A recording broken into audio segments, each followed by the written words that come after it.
Actually formed on the back of a throwaway remark from one of my art students. This has developed my drawings into a series of photopolymer stamps, clear stamps for the crafting community and the crafting industry. The stamps are all hand-drawn by me, they're made in the UK, most important to us, picture this, and we have so much more to bring.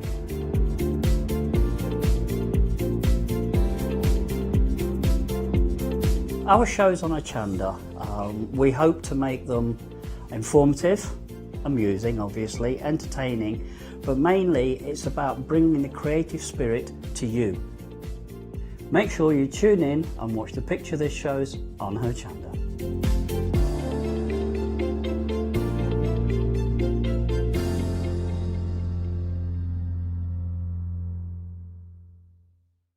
Hi, I'm Charmaine from Dolly Dimples, and I've been crafting since I was a little girl, and I have a massive passion for anything crafty related. Dolly Dimples is a fictional character in Dolly Dimples town. There's whimsical characters, fantasy characters, mythical characters. There's so much going on, so much happening in Dolly town, and it's a fun place to be in. We have decoupage, backing papers, we have templates for 3D objects, stencils in the mix, we have dies and lots of other things coming to you soon. Make sure you tune in for the Dolly Dimples shows on Hochanda and have some fun.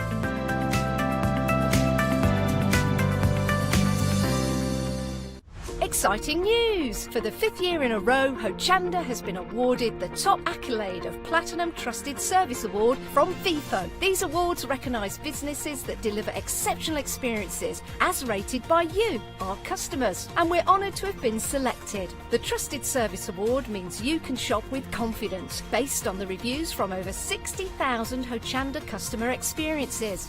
Thank you for your independent reviews. It means a lot to us. I am Matthew Palmer, professional artist with the SAA, the UK's largest and friendliest art community. The SAA exists to inform, encourage and inspire all who want to paint, and that's exactly what you'll learn to do with me as your teacher. As a self-taught artist of 30 years ago, I know the challenges of a white piece of paper and learning how to paint. But with me, Hochanda and the SAA, I'll show you how easy watercolour painting really is. I'm here on Hochanda because I want to show you my watercolour painting techniques, and I want to get you over that white paper fear and get you started and develop your watercolour painting. So whether you're a beginner or an advanced artist, I've got some fantastic watercolour techniques that will get you started and take you even further on your watercolour journey. So join me, Matthew Palmer, for my shows on Hochanda.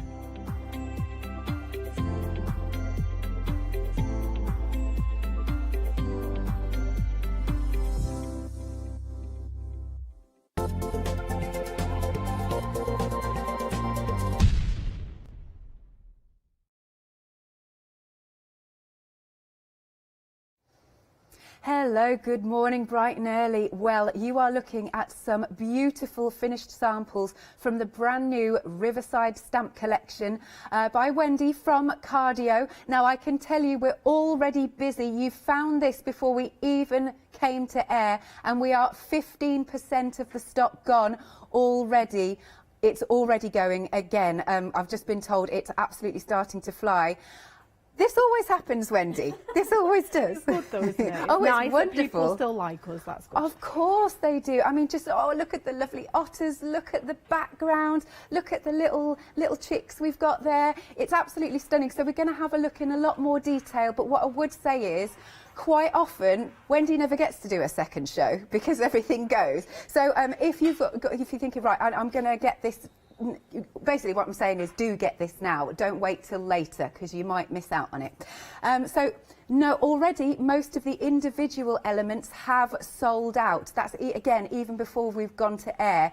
So we've got this beautiful collection. But of course, here to talk us through is Wendy. Hello, Wendy. Hi, how are you? You okay? I am good. So what made you decide to go Riverside and nature? I just like to do something a little bit different, and I think we're all craving nature at the moment, aren't we? So I think it's really nice to have some of these little scenes to give us a little bit of hope. So, you know, we're going to see all this again later on this year as well. So it's just nice, I think. All the wildlife. And the other thing, as well as your designs, what I love is the diddy nature of the stamps. I love them. Yeah, They're the picture brilliant. building. It is lovely, and I mean, it's like I spend probably 2 to 3 weeks making the samples before we actually come on air. But there are so many ways you can mix these up. It's unbelievable. I mean, I only scratched the surface. We have a new cardio group on Facebook, and the ladies on there are doing some wonderful work. So well done, ladies. Nice. But like you said, scene building, so you could put an otter here and a duck there, and a you know. And everyone can be completely different. You can make cards for weeks and still have every single card different, which is lovely. Isn't that beautiful? Oh, look, they want feeding with the little birds, the little chicks. That is one of my favourites. I love it. And the actual branch there, you can build the nest into a heart. Okay. So the top of the nest can be a little heart as well. Lovely. And then we've got lots of, oh, I like this, the vines and the verdure. You can't have enough of those, I don't think. I mean, you can use these through the winter, you can use them in autumn, all year round. They're just fantastic, and they just create such a lovely texture in the background. They do, don't they? So here we go, let's have a look at some more of these samples. I always love your colourways that you do too. Yeah, well, we're going to do a little rainbow hopefully as well today. I thought of lots of complicated ways to do it and then came up with the easiest way possible. Okay, that sounds all right. There you go. So yes, we are transporting you back to nature, but again, I'm going to stress it's so busy out there. In fact, I'm going to say your fastest way to order, no way. Okay, we are now over a quarter of the stock gone in literally 2 minutes. Okay, so there you go. So this, I was going to say, am I going to end up doing a happy hour later on? Right. Okay. So this is what we call a why not deal. If you're a Freedom member, you really are quids in. We have taken this down. I mean, you've got a lot of stamps here, 56 stamps in total. And if you're a Freedom member, you're only paying £34.16. So it's a really good saving. Item number is 980655. If you've got any of Wendy's other stamp collections from previously, of course we want to see pictures. Oh yeah, and of course you can mix all of these in as well. Yeah, love that. So again, beautiful samples. I love that border, that's excellent. Now we have got some other new todays. Okay, so this time we've got the Waterside Walk. And again, absolutely beautiful scenes we've got here. Already as well, this is really busy. Half the stock's gone. Woo! Half the stock gone literally in 3 minutes. But then again, you can mix and match with, of course, the Riverside What is collection. lovely about that is it's designed in a straight line so you can reflect it for the water's edge, but you can still put it behind your hills so you can use it all year as well. You don't have to use it for water, you can use it for, you know, behind your hills in winter as well. Of course. Put a little bit of frosting on there. Definitely. So make it for all seasons there. There's our lovely dog walkers. And again, some fantastic, beautiful samples we're looking at. Look at the fox. That's beautiful. But then again, we can see that scenery in the background. So what you're so good at doing as well, Wendy, is getting the right perspective with things. Yeah, I mean, it does take a bit of playing around, but the best thing to do is keep your acetates from the front because you've got the little pictures. So if you're ever unsure, you can use your little acetate sheet to sort of map it out. So it does make it a bit easier. Excellent. Right then, we are nearly 60% of the stock gone. My word, it's super busy. You can see there's a ticker at the bottom of the screen because the phone lines are really on fire. Do please go to our website. Okie dokie. So that's £9.99, and you've got those 9 wonderful scene building stamps in total. Then next up, we've got our Still Waters. 40% of the stock gone. You haven't even seen it yet. Love this. So this is nice. So have we got like bulrushes and things? Yeah, this is lovely. I mean, this is more riverside, but again, there's a lot of elements in there that you don't need to use near the river as well. So you've got the grasses, you've got the little stone archway, which you can hide little animals underneath, and you can stand animals on top, which is one of the first cards we're going to be doing. So lots of different ways to mix it up. Excellent. Look at this. £9.99 then. 049544 is your item number. And then next we've got some sunny sentiments. Let's have a little read of some of these. Can I pick it up actually? Thank you. Here we go. So we've got birthdays happen every year, but friends like you happen only once in a lifetime. I think everybody needs something like that coming through the post at the moment, don't they? Absolutely. You've got live life like it's spring. You are the sunshine that makes my day. Hope your day is filled with sunshine and laughter, sending you a little sunshine, wishing you a bright, sunshiny day. So they're really lovely. They are like pretty. They're filled with sun. Yeah, and they go perfect with the little sunshine stencil that we've got. Yeah. As well. Excellent. Oh yeah, the one you've just mentioned, that's the end of call. Yes. Yes, yeah. Good stuff. So there you go. You can see also a really nice legible And quite fun, funky font, I would say there. And again, for these sentiments, you get 7 stamps in total for £9.99. Item number is 310357. Now, if you do want some of these rods, which I would recommend, because they're the perfect size, aren't they? They are, they're great, and they just make it so much quicker, because you can rotate the stamp as you're working, because you want a nice random look to it. So yeah, they're perfect for that. Excellent. And you've got those different sizes. So you've got your 12mm, 20mm, 25 and 30mm for £12.99. 014417 is the item number. We have now nearly 4-minute queues on the phone lines. Obviously, we will try and get to you as soon as possible, but if you do want to make sure you're securing these stamps, then please do go to the website at hochanda.com. It is busy. Okay, I'm going to hand over to you, Wendy. Okay, so the first one we're going to do, we're going to use the little stencil. So we're going to do this one here. So we've got the little foxes and some from the, I'll get all these, there's so many stamps these days. The Still Waters collection with a little rockery in there as well. So I've started off, not to waste any time, so we've started off by colouring the edges of the card with my trusty baby wipe like we do. So we've done all 4 corners of this. So the next thing I'm going to do is just to create a little hill. So I'm going to pop a little piece of paper here, and this has got a little bit of tack on the back, so a little bit of removable adhesive, and then we're just going to colour in a hill. So I'm just going to do little circular motions, and we're just going to work our way down. Now don't worry about filling the whole card, you really don't have to. And you'll notice I've torn this as well, because I want quite a rough edge to this. I don't want it too smooth. And then once we've done that, we can take this away. And because we've ripped this rather from one piece of paper, I'm going to use the other half then, just to mask out the bottom half of this one here. So like that. And with torn paper, you're never going to get it masked absolutely perfectly either. And then what we're going to do is stamp our little rockery. Okay. So I'm going to use a clear ink pad for this, because it's quite dark, and I want a nice dark grey. Lovely. So I'm just going to stamp this over the top of our hill, so it'll appear sort of behind it. There's a place that looks just like this in Brighton, where they've got like a big rockery garden. It's not obviously near the seafront, it's slightly further in, but it's so lovely to walk around. They've got lovely little waterfalls and everything. Oh, it sounds lovely. Yeah, the last time we did that, we went to a place in Berska, and literally we got so muddy. Yeah. We fell countless times, you wouldn't believe. We're sliding down embankments. Bless oh yeah, you. it's the best day I've had in a long time. Yeah. So what I've done is create a little mask for that. So we've stamped our rockery, and then we've just put a little mask over the top, because what I want to do is colour some more green over the top, and I don't want to disturb the rockery that we've just done. Now my ink's a little bit wet, so this may peel a little bit. Okay. But we're just going to run with it. So just at the backdrop here and behind this hill.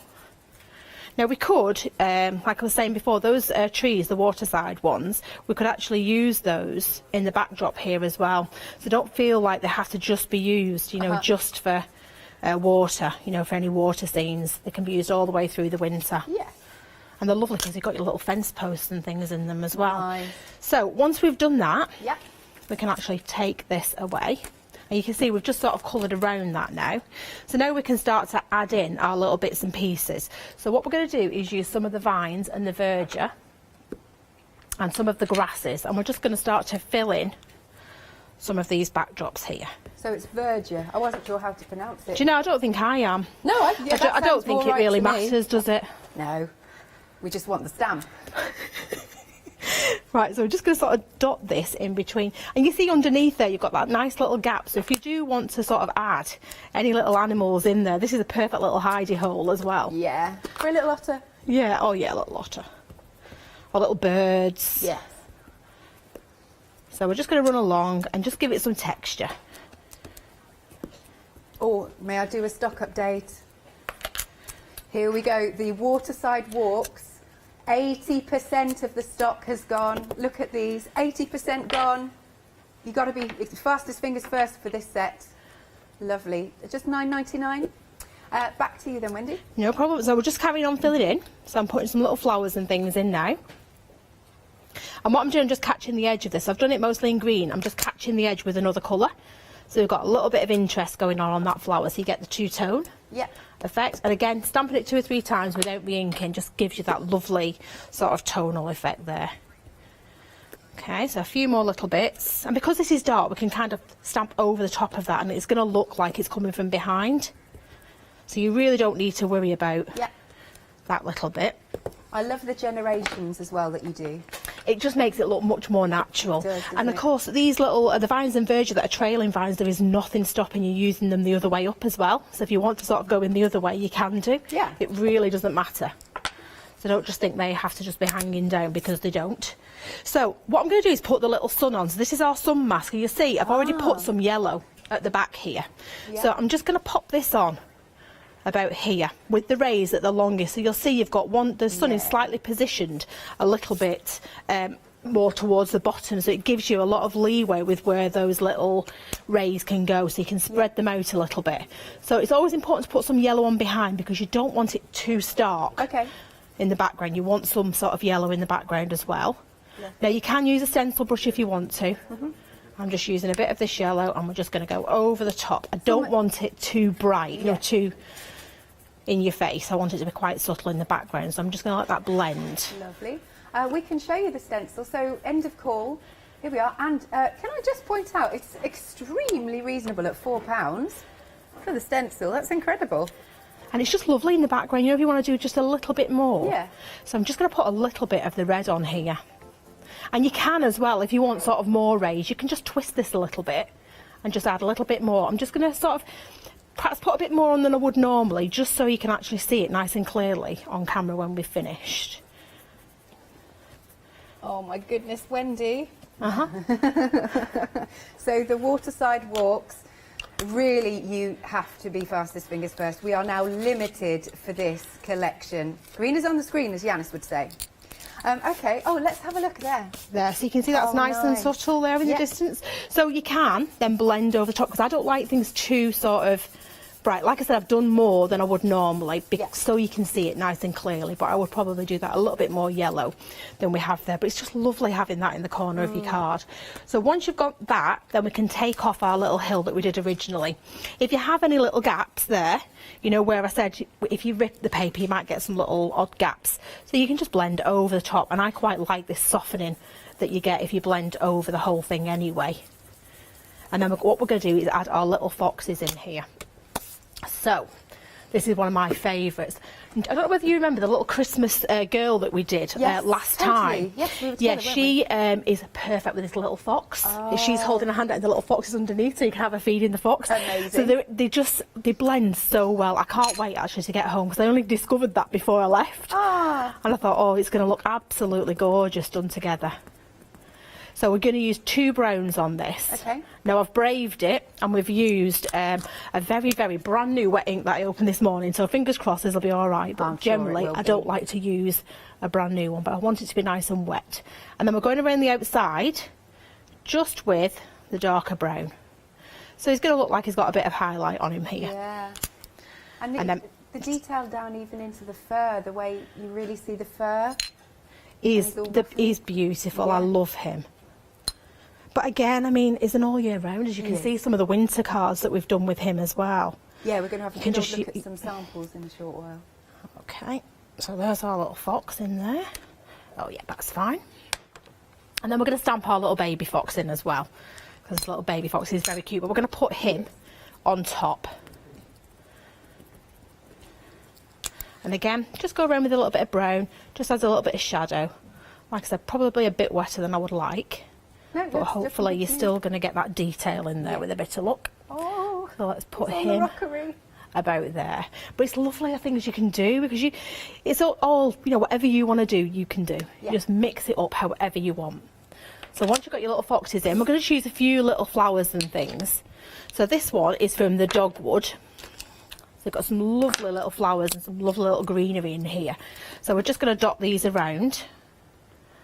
And then just start to build out this little picture. And of course, if they're dark, these little foxes, you can just go around them, stamp over the top of them. It's not going to matter. Okay. Okay, now a couple of little flowers. Yep. So let's use this is boysenberry. This is a lovely colour. Oh, yeah. So these are your little dogwoods here as well.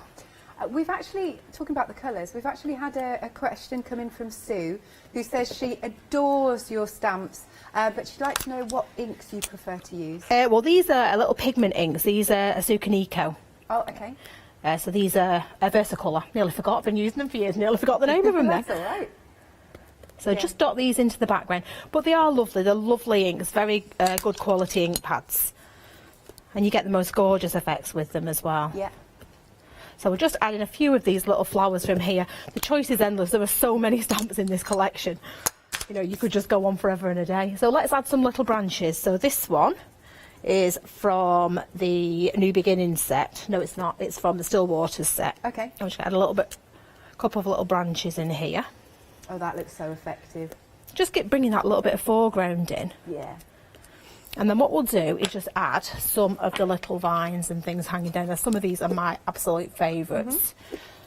So let's just go with this and start to fill in this top bit. But you can do a lovely little trailing scene here. Okay, so just all in the background here like this.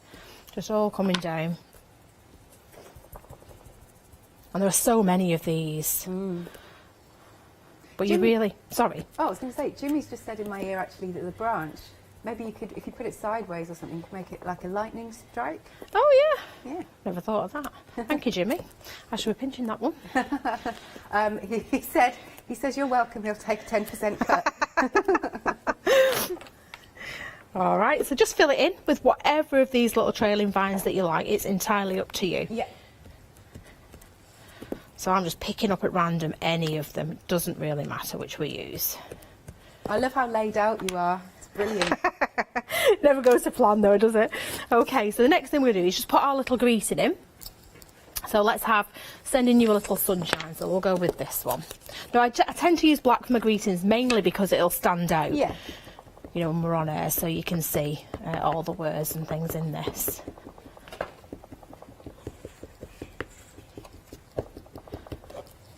But again, these are the kind of sentiments we all want at the moment, I think. Absolutely. I love the sunshine bit. That's wonderful. It's just sort of a subtle thing that you can just put in the background of your card just to give it a little bit more interest. Absolutely.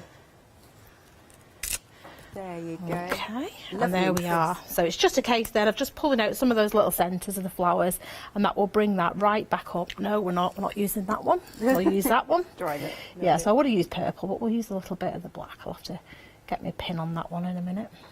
Oh, that is such a nice There's always finishing something. touch. Always something you forget to do, isn't there? Oh, don't worry. But I think the heat of the studio sometimes it dries things out. Okay, and there we go.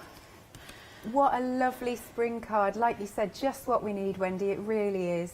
Yeah, this one we've actually put some little grasses on the bottom as well, but Classy. you can see every time you do it, it's sort of different. Yeah. Really nice. Thanks, Wendy. No problem. So just give us a thumbs up when you're I ready certainly to go. will. Certainly will. Okay, so we are looking, because Wendy's brought in so many beautiful samples here, but we're talking about nature. I love the little birds being fed in the nest. I just think that's so adorable. Oh, lovely with these. These almost look like blossoms, and that little baby fox. Very wistful, isn't he? And look at the colours used too. Oh, and there's you've got your three, I mean, this is really nature, isn't it? You've got your three beautiful birds sat on the branch, the foxes. We've got otters going on. Oh, look at that. I love that the otter and the duck seem to be good friends. And look at the fur on the otter. It's been so beautifully designed, hasn't it? We've got our goose, we've got our lovely little baby fox. They look so realistic as well, don't they?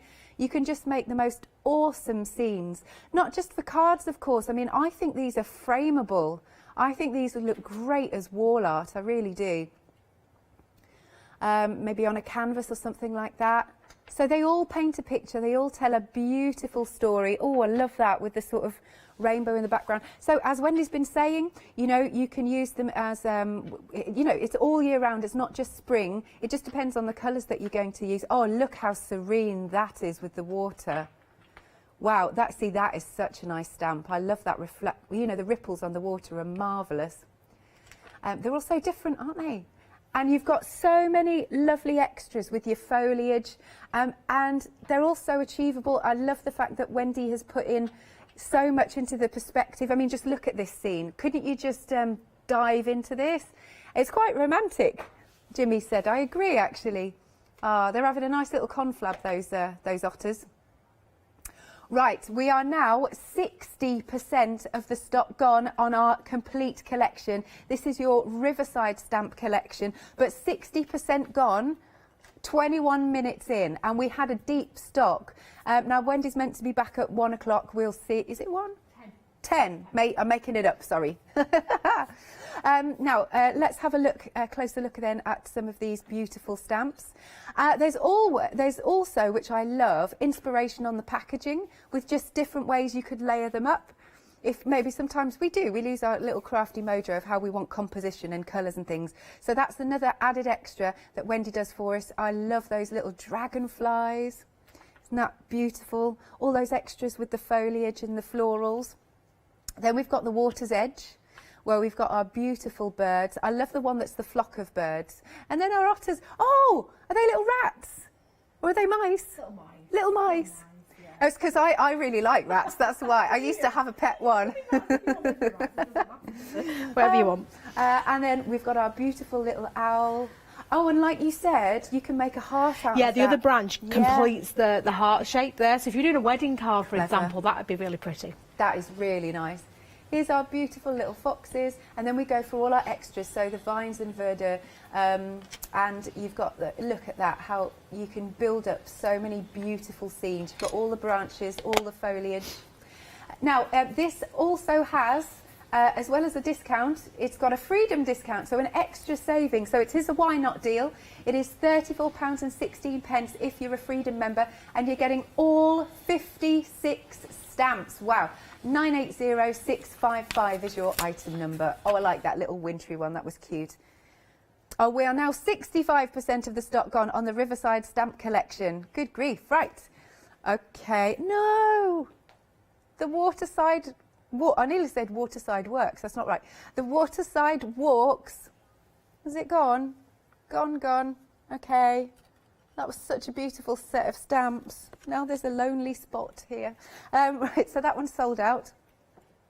Okay, the Still Waters. This one is now limited stock. So this is where you're going to get the rockery that Wendy's just used for that sort of centrepiece. I love that you've got the bulrushes there. But it is limited stock. Please check out your baskets. £9.99. Item number is 049544. We are extremely busy. Next then. Okay, we've got the Sunny Sentiments, and we are nearly half the stock gone on this collection. But they really do add literally a little bit of sunshine, a little bit of a lift, which is so nice to pick somebody's day up. And I think this is also nice for Easter cards too. £9.99, item number is 310357. Again, I do urge you, if you can, to shop online. That is going to be your best and fastest way to order before we sell out of absolutely everything. There you go. All right then, back to you, Wendy. Okay. So the next one we're going to do is this little one here. So we're going to do a little reflection technique as well in this one. And we're also going to use the centre of the sun stencil to create the little moon in the background. Amazing. So what I've done, again, I've started us off so we don't waste any time with the demonstrations. And I've just used a little bit of hyacinth and then a little bit of boysenberry around the outside. And then what we're going to do is create our little skyline here. So we've already added some colour to this. Yep. And then we're going to just put a little bit more colour over the top now. So again, these are new ink pads, so just be a little bit careful if you've got new ink pads. Juicy. Yeah, they are a bit juicy. You don't want to put too much colour on there. And we're just creating this very, very soft backdrop. So here we're going to do the reflection technique. Now, normally you'll see me with a bit of acetate and I'll reflect with the acetate. Yeah. But with this, because it's quite small, I find that you don't really have to worry too much about that. So we're just going to sort of reflect it back by using the excess ink that's on the top. Okay. So once you've got a covering of ink on there, put your moon on before you start to add any more colour, and that way you're not going to get a bright stark white moon. You're going to get a little bit of... And that's just the mask you've made? Yeah, no, this is the centre of the stump of the stencil. Okay. Good. Oh, so we get like a twofer. Yeah, so we're using it for the centre of it for the moon as well. Excellent. So you'll notice as well that the mask is designed to work with the sort of size of cards that we work with. Yeah. So we don't sort of use anything too big. Not that you can't, it's just that I like to work on a smaller backdrop. Okay, so let's add a little bit more colour. So you might just want to hold on to it because I don't want to put too much tack on there. And you'll see we should get a nice subtle sort of backdrop here when we take this moon off. It's kind of got a nice, the colour gives it a nice yeah, mysterious feel. it's a lovely colourway this actually. So you can see there, we've got a bit of residue on from the ink there, that'll just, from the glue rather, that'll just rub off there. Okay. But it gives you that little bit, it's not too harsh white. And then I'm just going to blend over the top of that again, just to soften that edge. So you've got that lovely sort of colourway there. Then what we want to do is add a little bit of colour underneath as well, because we've got a little bit of reflection going on. So we want some of the colour from the sky reflected downwards. Now I won't use as much, we won't sort of take it as dark as the sky. So it's actually going to look like water when we've finished. Okay. And then what we're going to do is stamp our little background stamp. So we're going to use our little grasses. Now again, these are like little bulrushes and things like that, and little flowers, but if you use them for grass, nobody can tell. So if you use it in the foreground as little bits of grass, it's absolutely fine as well. Excellent. Because you know what I'm like, I like to be able to use and use and use things. Oh yeah. So let's just pop it about here. And then I'm literally, because of how small it is, I'm just going to turn it around. And we're just going to stamp it at the bottom underneath like that. And that'll give us our little reflection. Now, if you look completely, very closely, you'll see it's not exactly the same. Like I said, normally I would stamp it onto acetate and then reflect it back with the acetate. But you can't really tell. No. It's so detailed, you can't really tell anyway. So we're not going to worry about that. Good. So once we've done that, we're going to start to add our foreground stamps in. So we're going with the vines and the verdure. Use a nice wet ink for this one. So this is the trailing vines in the vines and verdure, and it's great for sitting the little nest in as well. Okie dokie, quick update then, Wendy. Another sellout is the Still Waters. That's gone. It's so super busy out there. There we go, so that one's gone. You've got to be really quick if you want anything else, you really have. Okie doke. Back to you, Wendy. So we just stamped in the trailing vine here. And then we're going to sit our little bird's nest in there. Now you can carry this on as well, so if you wanted to put a little bit more in, you could perhaps go up here as well with it if you want. But I'm just going to blend something else in. And what we'll do, I think, is use the little twiggy one to add another little branch off the edge here. So let's go about here. And we'll just have a little branch coming across as well. So you can just carry on adding and adding and adding. Now we're going to put our little nest in here. Yeah. I'm going to stay clear of the new ink for a minute. Okay. Because it seems a bit too wet. And we're going to go back to our drier ink pad. This is I always bring new ink pads with me just in case. They start to dry up while I'm here. But I never like a new ink pad straight away. I have to sort of wear it in a little bit. Wear it in. So I'm going to pop our little nest just in here, and like I said, you can if you want. I've left it open so you can put the little birds in so they can come and feed the little birds. But then, like I said, if you want to, you can just finish it off with the little branch and put the little branch in there as well. So you'll finish it off for a little heart. So we're going to put our little tiny birds in here. Do you know what? Can you just bear with me? They're over here somewhere. Hang on a second. There we are. And you ought to forget something. So I'm going to pop these in the little nest. These are one of my favourites. How could I forget them? And what I'm going to do, I'm just going to take some of the bottom off so it's not quite so dark at the bottom. And we're just going to sit them inside this little nest here like that.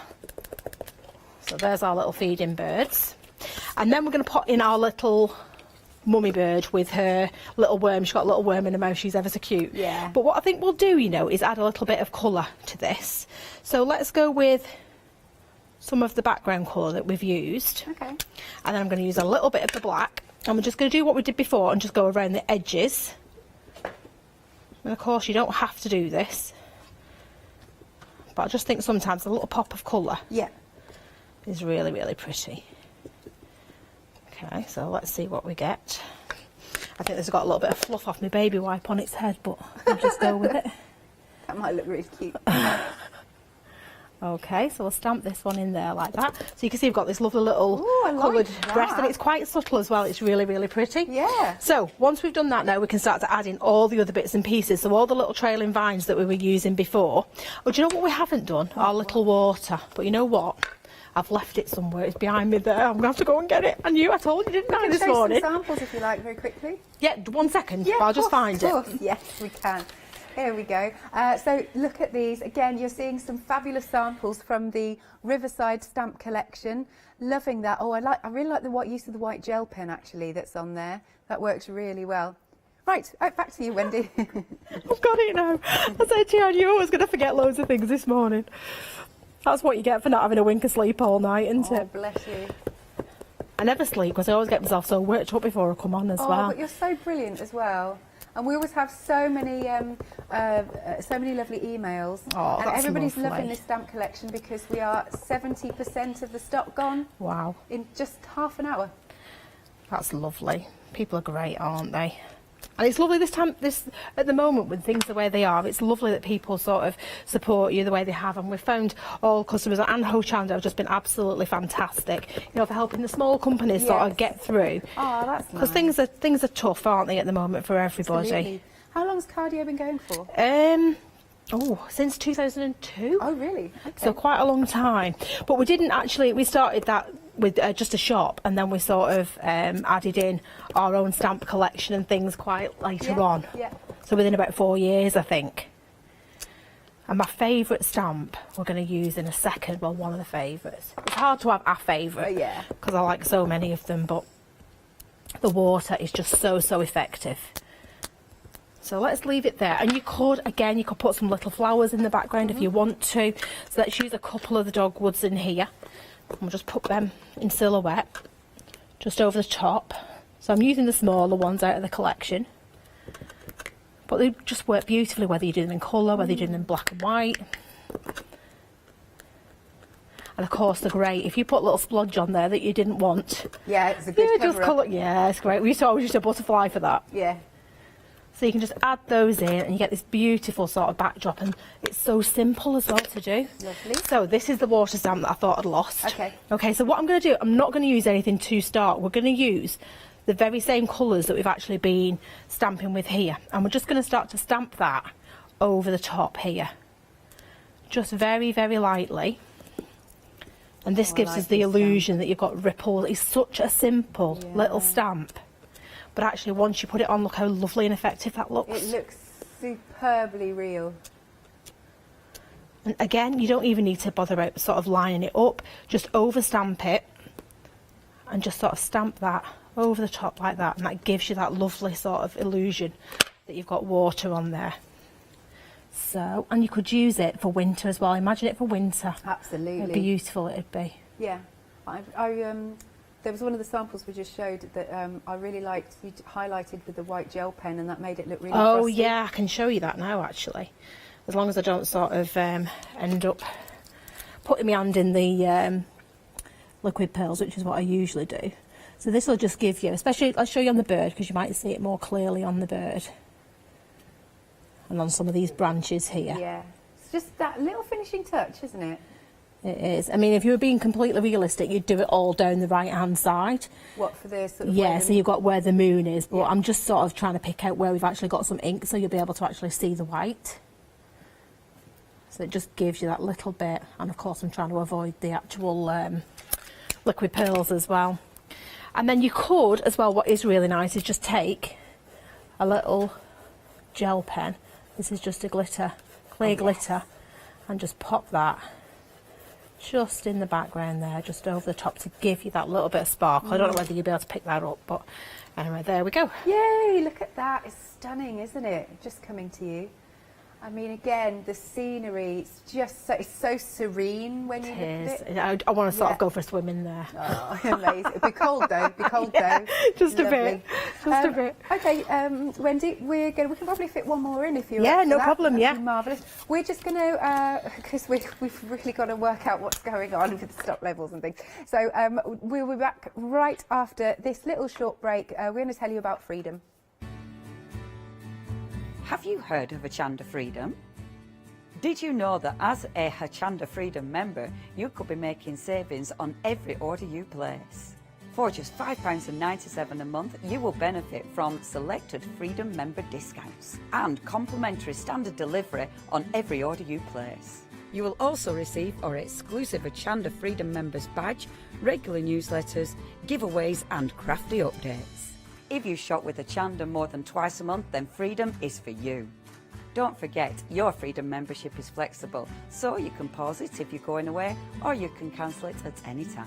So what are you waiting for? Give us a call or head to the website, quoting item number 88888 and join Hochanda Freedom today.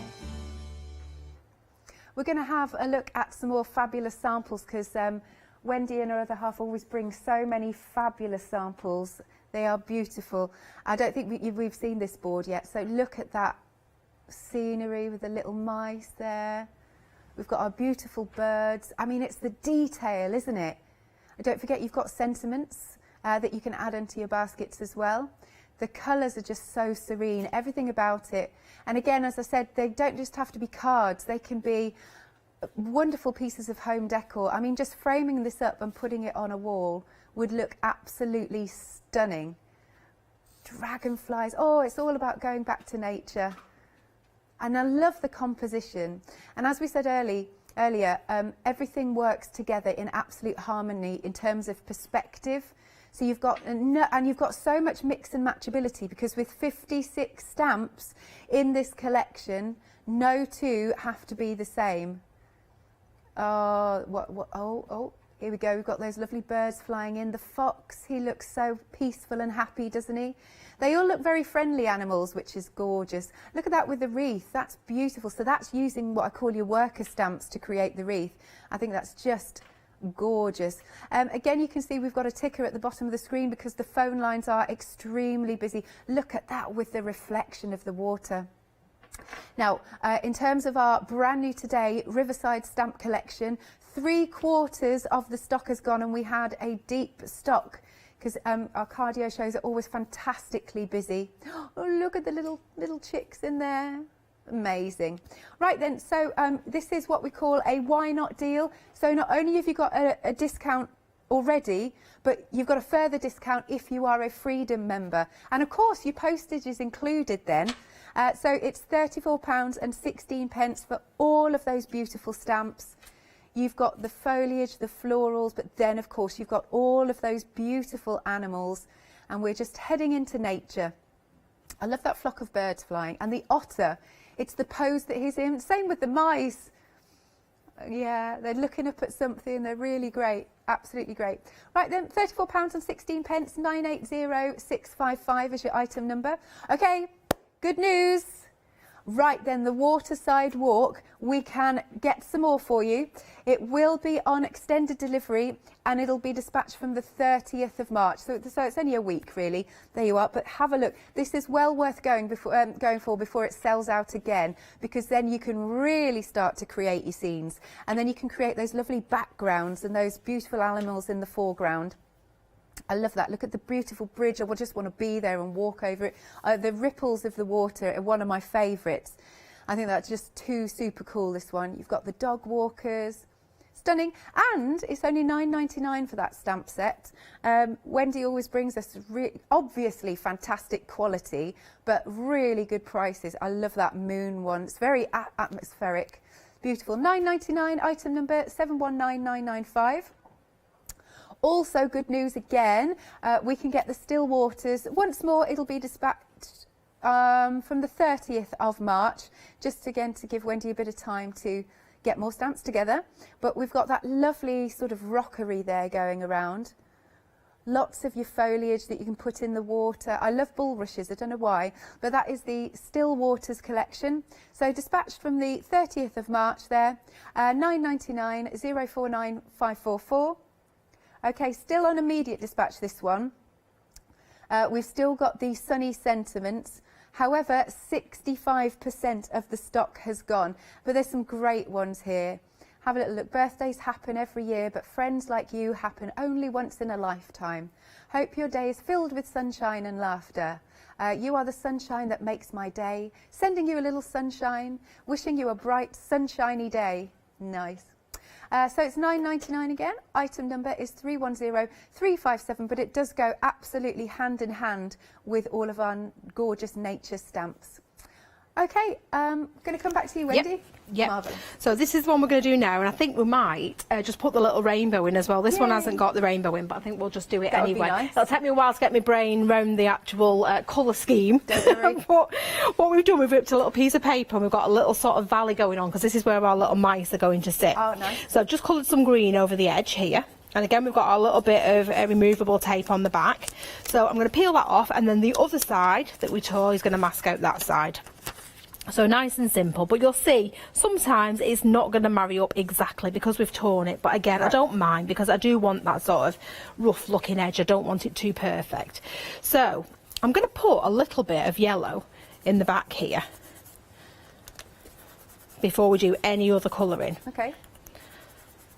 I just love the simplicity of this, actually, because you don't need a lot of tools and things. It is just lovely and easy to do. I think the paperwork's a bit of a signature for you, really. It is, isn't it? I know people will be in complete shock if they ever put anything else in my hand to blend with, but I mean, sometimes you do need it. It depends on what you're using, but this is the easiest for the smallest little. So we're going to start with the rainbow. Okay. So I'm going to go with the red first. See, I've already sort of forgotten what colour rainbows are. You'll be fine. All is good. Okay, so a little bit of red. And again, I wanted to create that sort of blurry look. I do not want this I want it hazy. Yeah. I don't want sort of sharp lines. And then we're going to do a little bit of the yellow, which we've already got some of the yellow in. And that, where the two are going to blend, is going to give you that orangey look anyway, so you can miss out the orange. Right, here we go. Richard of York gave, so it's green. I'd forgotten that. Yeah, I have to do that, otherwise I will forget. So what is it again? Richard of York gave Battle in Vain. Right. So we're going to have a little bit of green going on here. But can you see how hazy it is? Yeah, it's so pretty. And I've been trying to do a rainbow for ages and using all these complicated techniques that just weren't working. And then come up with something something so simple. It's actually back to the old finger and baby wipe technique. Yeah. So a little bit of blue. Oh, that's really effective. But it's the softest look. Right, now the indigo and the violet, I'm pretty much just going to use the one colour here because we've got the blue going on. Yeah. And I don't think anybody's really going to pull me up on that. So I don't think so. I'll just put a little bit of purple in there. And that gives you that beautiful, soft, little hazy rainbow look in the background there. Very effective. So we're going to leave this paper in place, and we're going to use the little branch, you know, the one that I was saying before that actually builds up the other side of the nest. And we're just going to use a little bit of pine cone ink on this one. So we're keeping this colour rather than doing this in silhouette. And then I'm just going to start to build this up around the edge here. So we're giving ourselves a little archway to get in the most delicate. I'm going to go back to a sort of a more well-used ink pad. And I'm not going to ink up that stem bit every time. Okay. We're just going straight for the branches. And we're just going to sort of follow this. I mean, again, doesn't have to be perfect, whatever. But this for Christmas, you could literally do this as a Christmas design and just change the colourways. Absolutely. I think we've got one actually somewhere done in blues, like a winter scene. So again, just take it off and just carry on going around in your little sort of arch. I'm just going to put a little bit more on. Perfect arch, that. Okay. Yeah. So then we can start to put in our little mice. So before we do that, I'm going to put in some little foliage. So we're going to go with things like grass. So all of those things that we were using earlier on today. We're just going to start to add these. Yeah. And build these up into the background here. So we'll do our grass first. I mean, you can't go wrong with grass, can you? You need a little bit of... Such a good filler. Yeah, it's just lovely. So I'll put a little bit just in that centre point here. Oh. And you know, with the best will in the world, you don't get them the same. That doesn't matter. No, I like that. I love that. I think we found this Christmassy one. Is this it? Yeah, that's the one. So it's exactly the same stamps, but you've changed it up for Christmas, which is just so pretty. Yeah, it is. So let's get some little ferns in as well. So all this at the moment is going to be behind this little hill. Yeah. And what I love about this is, you know, you can create the most effective looking card so quickly and easily. You don't have to spend like 3 hours doing something. It's almost instant. Absolutely. So we've got a lot of greens going on in here. So this one we're going to do the same thing that we did before. We're going to add 2 colours. Okay. So a bit of green, and I'm going to add a little bit of the purpley colour going on there, just around the outside. And again, it doesn't have to be perfect, so don't ever feel like anything's wrong, you know, just go for it. Absolutely. And at the end of the day, as we say, it's only a piece of card. Of course it is. Yeah. And if you're unsure, you don't even have to do it straight onto your card. You can do it on a little piece of card, and then you've got the other side to go at as well. Very good point. Or you could even practice on a bit of copy paper. The thing is, there's not very many things that you can't rescue or cover up with something. Yes. You know, I mean, there's always a way. I mean, there's a couple of mistakes, well, not mistakes, happy accidents on some of the ones that we've already got up there, or you can just put a greeting over the top or whatever it is. Yeah. So we're going to add some little flowers in here as well. In those lovely colours. But look at that rainbow stands out. It's so, so cute. And let's add a nice dark blue in here as well before we start to add any of the other little animals. So just to sort of bring that out a little bit. And then what I'm going to do is take this little hill off here. So you can see we've got a little gap going on there. So all I'm going to do is just rub over with a baby wipe. And that's because we've torn the paper, you know, rather than... But we're just going to sort of blend that in. And like I said to you, I love this softened look anyway. Yeah. I like to blend it all together. Very peaceful. It is. Very serene. And then what we'll do is take our little mice, or rats for you if you'd rather have rats. It's entirely up to you. Yeah, you can have whatever you like. So let's get 2 colours again, like we did before. Yeah, I used to have a pet rat, and I was going to call it Toad, but then I thought it would have an identity crisis, so I called it Ratty. See, now what I've done there, I've literally just put my finger at the top of that card, but we're going to sort that out in a minute, so I'm not going to worry. So let's get our little mice there, like that. And of course you could have that sun stencil in the background here as well if you wanted to. And then once we've got those in, then we can start to add some more little bits and pieces around. So I'm going to use the other little set now, the Dragonfly Haven. I'm going to add a few extra little flowers and things just around where the little mice are sitting. So just nice and pale. So just in the backdrop here. Yeah. And then we'll add a little bit of colour at the top. So we're going to start to cover up that finger mark that I've just put up there. And we'll just put some little hanging vines and things up here. Yeah, great idea. So this is what I love, because they're all little individual stamps. Nice. You can always find something to put over your finger marks, and there's never sort of a wrong move. Okay. So just some yellow for the sky up here, and then a little bit of red, just to go over the top.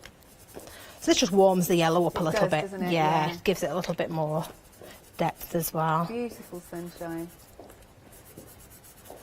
Okay, so just over the edge like that. And then we're going to go in and put in our little vines as well. So I'm going to try with a newer ink pad as well, so we can get some nice dark ones. So this bit, we've not quite covered that up, but we're going to do that now. So just a little bit of vines just in the corner here. So let's go straight in for that little thumbprint there. So that's now gone. That's good. It's great though, isn't it, if you don't really have to worry too much about making any mistakes, because you know you can fix it. Yeah. Love that. Do you do many canvases and things, or do you know, I don't, because I seem to go from sort of designing stamps to making the cards for the TV, and then straight back to designing stamps again. So I don't even really get time to mix the stamps. I'm always sort of telling people, oh yeah, you can mix them all together, but I don't really have time for that myself. So there's lots of people sort of on the Facebook page been mixing lots of stamps, and they just look great. It's lovely to see. That's fabulous. Are you back in? Well, obviously, we've hopefully still got you for 10 o'clock. Yeah. But are you sort of coming in once a month now? No, I think it's June or next one. Oh, okay. Yeah, so the turnaround is usually 2 months or so for us, because we do everything ourselves. You do, so don't it's you? Even just little samples. Even down to packing. We do everything. Wow. So it sort of takes us quite a while to do, but we get there. And you love it, so. I do. Okay, so just a couple of little branches as well, just to put a little bit of depth in there.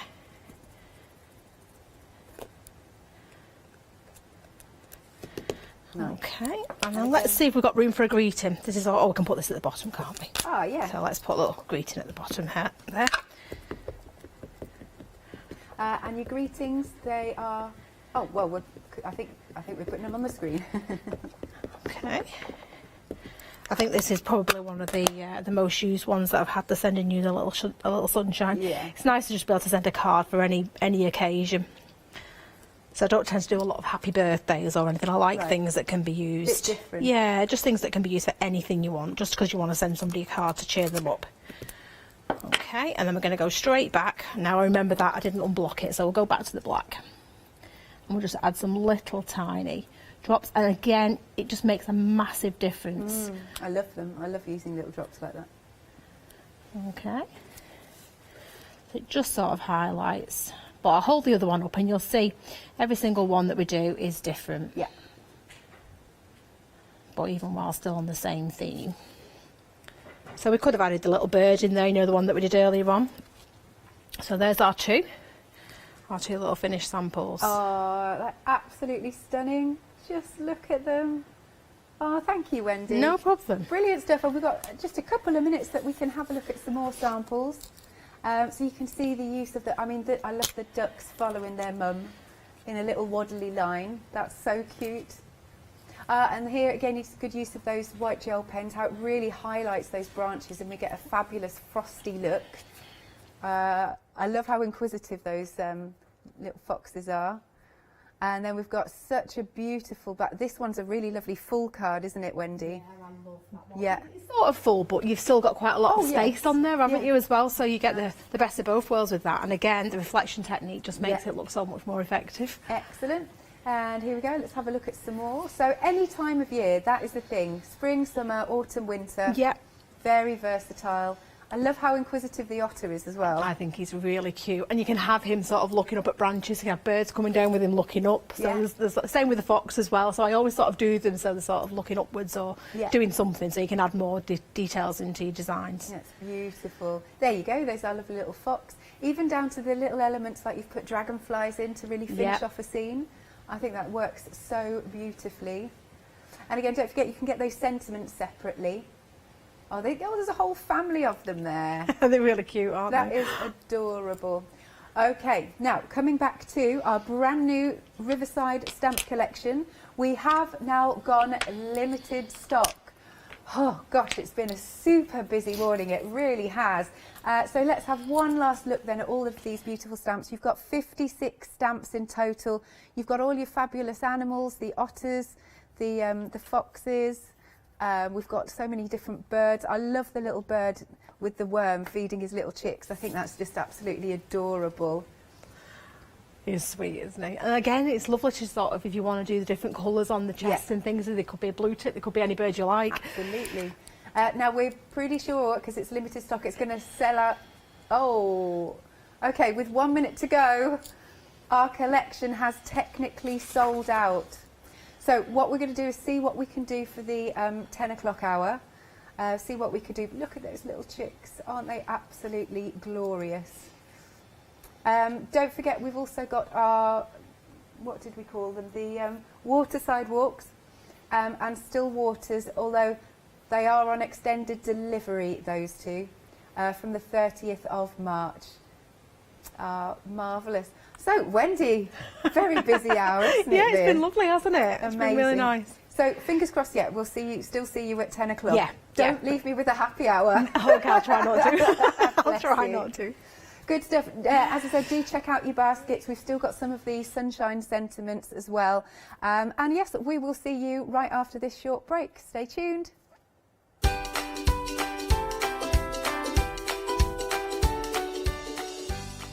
And next up, we've got our one-day special, and it's Stamps Away's 12th birthday, followed by the jewellery box, and then hopefully, as I said, we'll be back with Wendy. Hi there, I'm Nick from Crafterscope. I've been crafting for as long as I can remember. It started off making things just for myself, but then friends and family asked if they could use them too. It was really important to me to bring something unique to the crafting arena, something that was different, and something that people would enjoy using just as much as I do. I really hope you'll come and join me on Hochanda for my shows with Craftscope. Exciting news! For the 5th year in a row, Hochanda has been awarded the top accolade of Platinum Trusted Service Award from Feefo. These awards recognise businesses that deliver exceptional experiences as rated by you, our customers, and we're honoured to have been selected. The Trusted Service Award means you can shop with confidence, based on the reviews from over 60,000 Hochanda customer experiences. Thank you for your independent reviews. It means a lot to us. Hi, I'm Lou from Studio Light. Studio Light has been around for about 40 years now. They're based in the Netherlands. It's a family-run business with a great heritage. The products that Studio Light bring us are very diverse, fantastic dyes, great papers, but all round on trend. Over the 40 years Studio Light have evolved. They listen to me, the demonstrator, and you, the customers, and really take our ideas on board.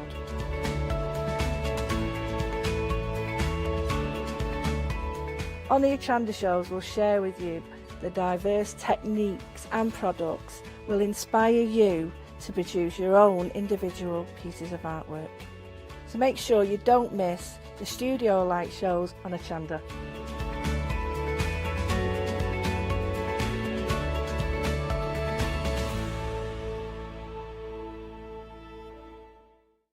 Hiya, I'm Hazel Eaton from Pink Frog. Pink Frog is an established company. You may have seen us in shows up and down the country. It's a family-run business up in Chesterfield. Pink Frog started to bring out their well-known Britannia dyes, and then we moved on to a wonderful range of cardstocks. You'll probably know us for our super smooth cardstock, and now we have moved into the world of stamping, and we produce high quality polymer stamps for you all to enjoy. We have a wide range of designs, and we're particularly known for our flower dyes and flower stamps. On our shows on Hochanda, I hope to bring you many hints and tips and techniques to inspire you, the crafter, at home. Make sure you don't miss the Pink Frog shows on Hochanda.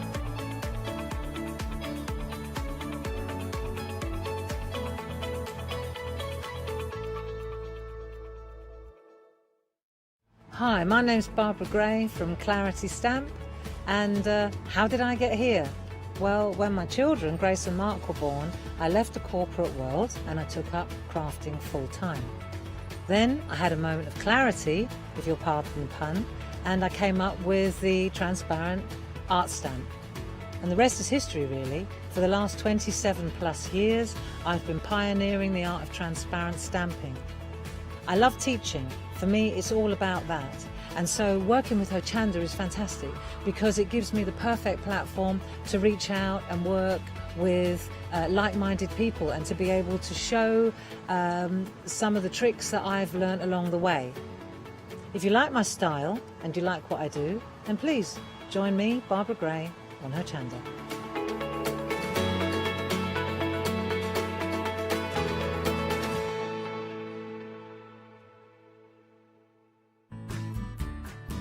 Kay Fassett is a distinguished artist, designer and author who has used his background in knitwear design to create an expanding range of bold and beautiful fabric prints for the patchwork market.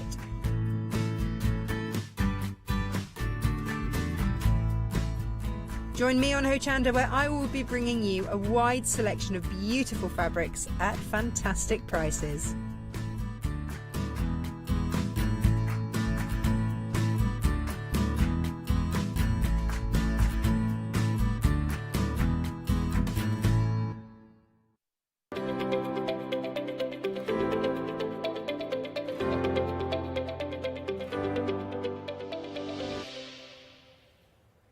Hello and good morning. Well, it is Stamps Away's 12th birthday and we've got something extremely special for you on the show. Something I've not seen before, and I know you're going to be curious to know what it can do. I am going to mention very quickly, first of all, that Ali, Thank you, Ali, for treating us. You're welcome. So if you buy anything on this show, you are going to get these lovely free gifts. So these are the self-adhesive ephemera. Yes, yes. Just the great word you need to say on a Tuesday morning. But yes, so you get 3 sheets in each pack. Excellent. I love we've got the handmade. Love that. I just think with the handcrafted. products we've got, Yeah. it lent itself perfectly. Amazing. So what we'll do is we'll run through what we get in the one-day special quite quickly, and then we'll see it in action. So tell us about the Performer kit. So basically, Performer is a personal vacuum former. Ah, okay. Yeah. Right. So basically, a vacuum former allows you to take a piece of plastic and shape it around any object. Okay. Creating either a form that you can use in model making, you know, or you can create molds from it. Right. So you have a box that you connect to your vacuum cleaner. It will connect to any vacuum cleaner, and because it's only the vacuum cleaner that you plug in, it's international friendly. Amazing. So we had a question from America yesterday. I hadn't even thought about it, but yes, it just plugs in. Yeah. So you can use it with your cordless vacuum cleaner, or you can use it with a vacuum cleaner with a crevice tool. It goes through the instructions on how to connect it. Amazing. But the really important thing is these 2 frames. Okay. This is what actually holds your plastic, and you get the plastic and you get enough plastic to have a really good play, and it is reusable, but we'll cover all of that in a minute. Right. So you use the actual box to hold this in place while you go round and you clip your plastic. And we even get the clips, don't we? Yeah, you do. Excellent. Because I'm demonstrating on the telly and I can't run around chasing after them, I have put an extra few here just so that if I drop one on the floor, I don't have to bend down. Absolutely. But obviously, you'll get your 8. So you go all the way round. Okay. So that is now held tight. Yeah. And just because I can, I'm going to do a bit of lace. Because my husband said, you can't vacuum form lace. And I went, I'm going to give it a go. And I did. Watch me. Right, now you need to warm the plastic. And you can either do it over a hot plate, like I've got a little hob here, right, or a heat gun. And you want the paint strippery sort of heat gun because it needs to get quite warm. Okay. So I'm going to start warming this. And you want to try and make sure that you cover the whole area. And you'll see it moving about. Oh, yeah. And you want to make sure it's really nice and floppy. And we found last night that for home viewing, me doing it over with the heat gun is actually a little bit, you can see it more effectively. And you'll see it sort of flopping around the lace. Right. So once you've warmed it for about a minute, so it's nice and floppy. And on the DVD I talk about sagging and wobbling a lot. Okay, that's fun. Okay, once you've got it going like that, I'm just going to keep going a little bit. You don't want to rush it. You've got to be a little bit patient. And as everybody knows, I'm such a patient person. And then you flick your vacuum cleaner on. Okay. And did you see that suck down? Yeah, I totally did. Right. Right. Always, if you're doing the heat gun method, always turn your heat gun off first, then the vacuum. Right. And then if I pull this out and look at this detail. Wow. Of the lace. Mold. There. Just look at that onto the plastic. Yeah. And then what sort of things can we pour into the plastic? Right, so then you can pour in plaster, your resins, you can press clay into this, wax, melt soap, all of those sorts of anything that you can press into it. Amazing. I'm going to mix up some plaster later. I'm going to make a different mould and mix up some plaster. Okay. And then we'll start actually using what we make with it. Wonderful. Look at that. So shall I show some samples then? So we get a and really then nice I'll idea? pop another piece on so that we can start actually. I'll show how quickly you can go from that. I didn't want to do a plaster of the lace because it's a little bit delicate. Okay. Yeah. And also I've got a plan for that later to wrap it round something, but that's a whole other thing. Lovely. So you were explaining to me just before we went to air. So, for example, we've got some fabulous metal cogs on there, your lovely embellishments that have been popped onto some MDF. But then, then you can do that technique that Ali's just done. So you can sort of mould the plastic And then, what material is this that you use That's here? the Herculite plaster that we've got on the show. Excellent. Which is what I'm going to mix up in a minute when I've made myself. I'm going to make a dragon mould. Oh, yes, please. That sounds amazing. So hopefully really get that concept nice and quickly. So there's so much that you can do. Oh, there was this lovely box, wasn't there? So you've got the actual mould that's been done here from a real shell. And then inside you've done now wax ones. Wax melts, yeah, but they could be soap, but I just didn't have enough soap. I've got loads of wax, but no soap. No, they're great, but imagine, because then you can start like giving gifts of like wonderful themed soaps and all sorts. And I just thought by having the whole, you could obviously do a plain window in the top, but I love the fact that you could do the shaped window, and then obviously the mould's also been used to create the plaster casts which have decorated the box. So that's kind of showing a little bit of everything in there. Yeah, I like that. And it's kind of like you're really making use of every single material here.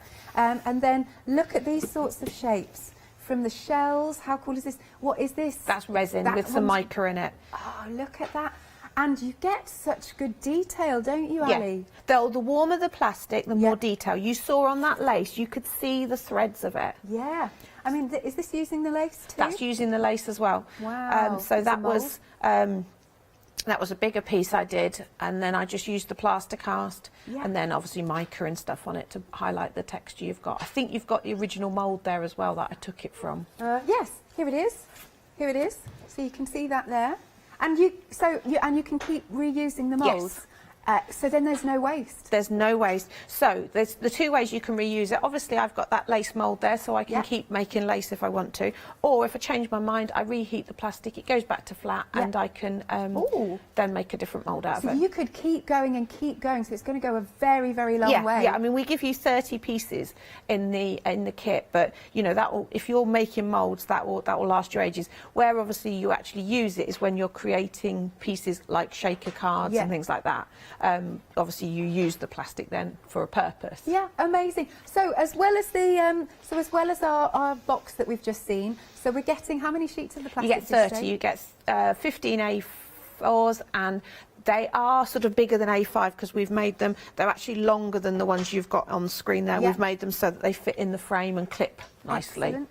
And then obviously we've got the bulldog clips down here, and we've got a DVD, so full of tips and hints and things. Yeah, and or how to use it. There's written instructions as well as the DVD. But yeah, I talked to you about the sorts of things that you can, how to create forms that you can make moulds from. You know, getting the most detail. You know, different ways of heating the plastic and all that sort of thing. Amazing. Now we are approaching half the stock gone already of the one-day special. Remember, this is supposed to last till 5 o'clock this evening, well, 6 o'clock actually this evening.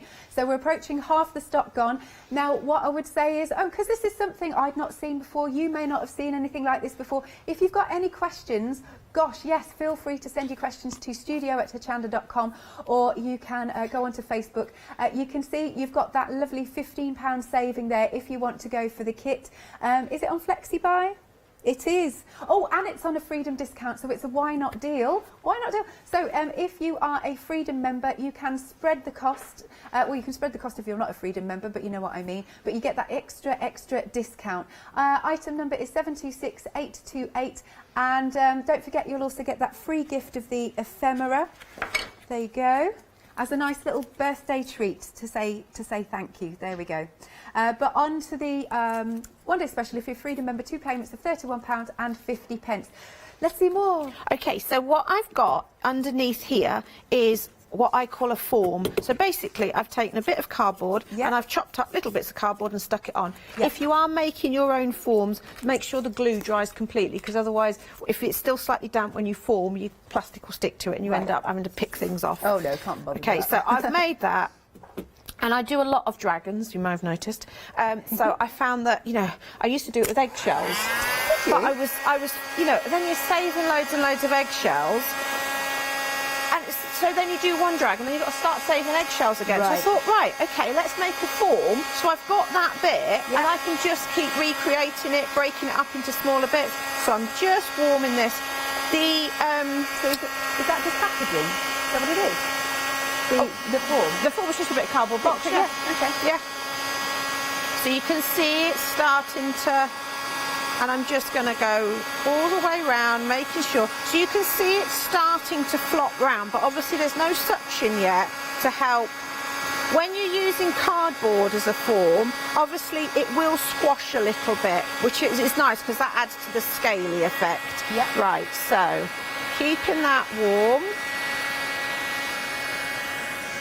This looks like really satisfying, can I just say? So Heat fun. gun off. Yep.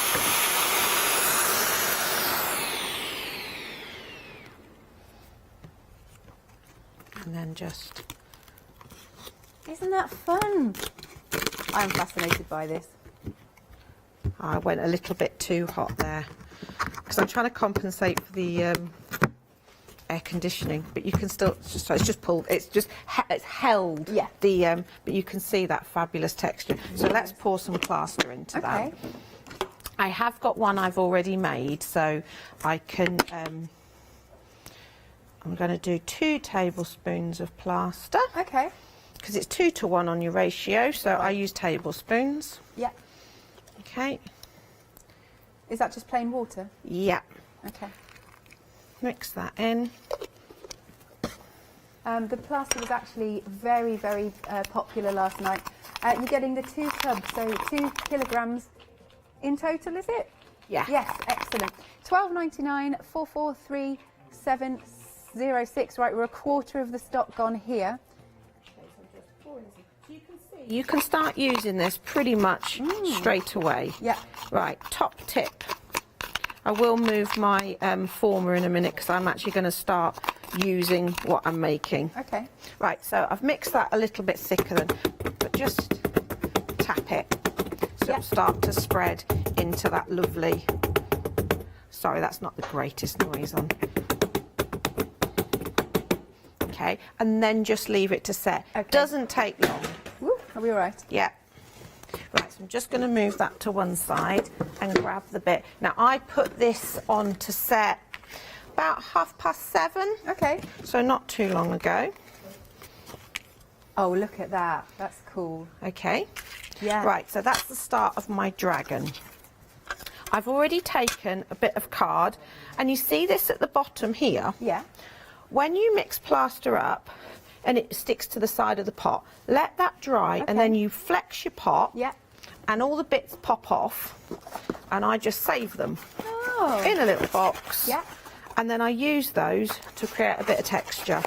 Really, you are good at not wasting a thing. Oh, I don't waste anything. Right, so I'm going to just glue that up there. Okay. Oh, a bit too much on the glue.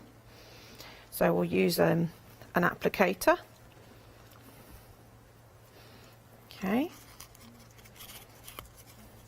Flex that into there. Cool. Do you need any tissues? Are you all right? No, I'll be fine. I've got one there. That's good. It's because I didn't put the lid on my glue. You know, do as I say, not as I do. Right, I'm just going to add a bit of colour to this. I am going to have to pick up my heat gun in a second because I want to dry this. That is okay because I can show a couple of samples again. So let's do this one. So just add a little bit. Oh, nice. Now, because this is plaster, see how it's sucking in? Yeah. Okay, I'm just going to grab my heat gun, excuse me, because it fell on the floor. So good just a good blast as well. Obviously, this isn't normally the heat gun I use for drying things, but it does do the job. I was going to say, it makes it nice and quick, doesn't it? So I want to come in with the glitters in a minute, and then I'm going to make an eye. Oh, okay, that sounds good. So how long have you had, you know, doing this in mind, this whole process? Realistically, 6 years. Oh, really? But it's kind of one of those things, it's like, no, we'll do it next time, we'll do it next time, we'll do it next time. Or, you know, you get so far and then you think, oh no, I need to do something else. And it just gets put on the back burner and things like that. So, yeah, it's one of those weird ones that, yes, we should have done it sooner than we did. But then, obviously, as people have become more interested in resin, it's kind of like, the longer you leave it, the more need there is, because then you go, oh, I could use it for that, I could do it for that. So, you know, different mediums. So I'm going to do a small piece now because I'm only doing, okay, where did I put my scissors? I might have to do a bigger piece just because I can't find my scissors at the moment. Do you need a minute or are you all right? I'll be fine.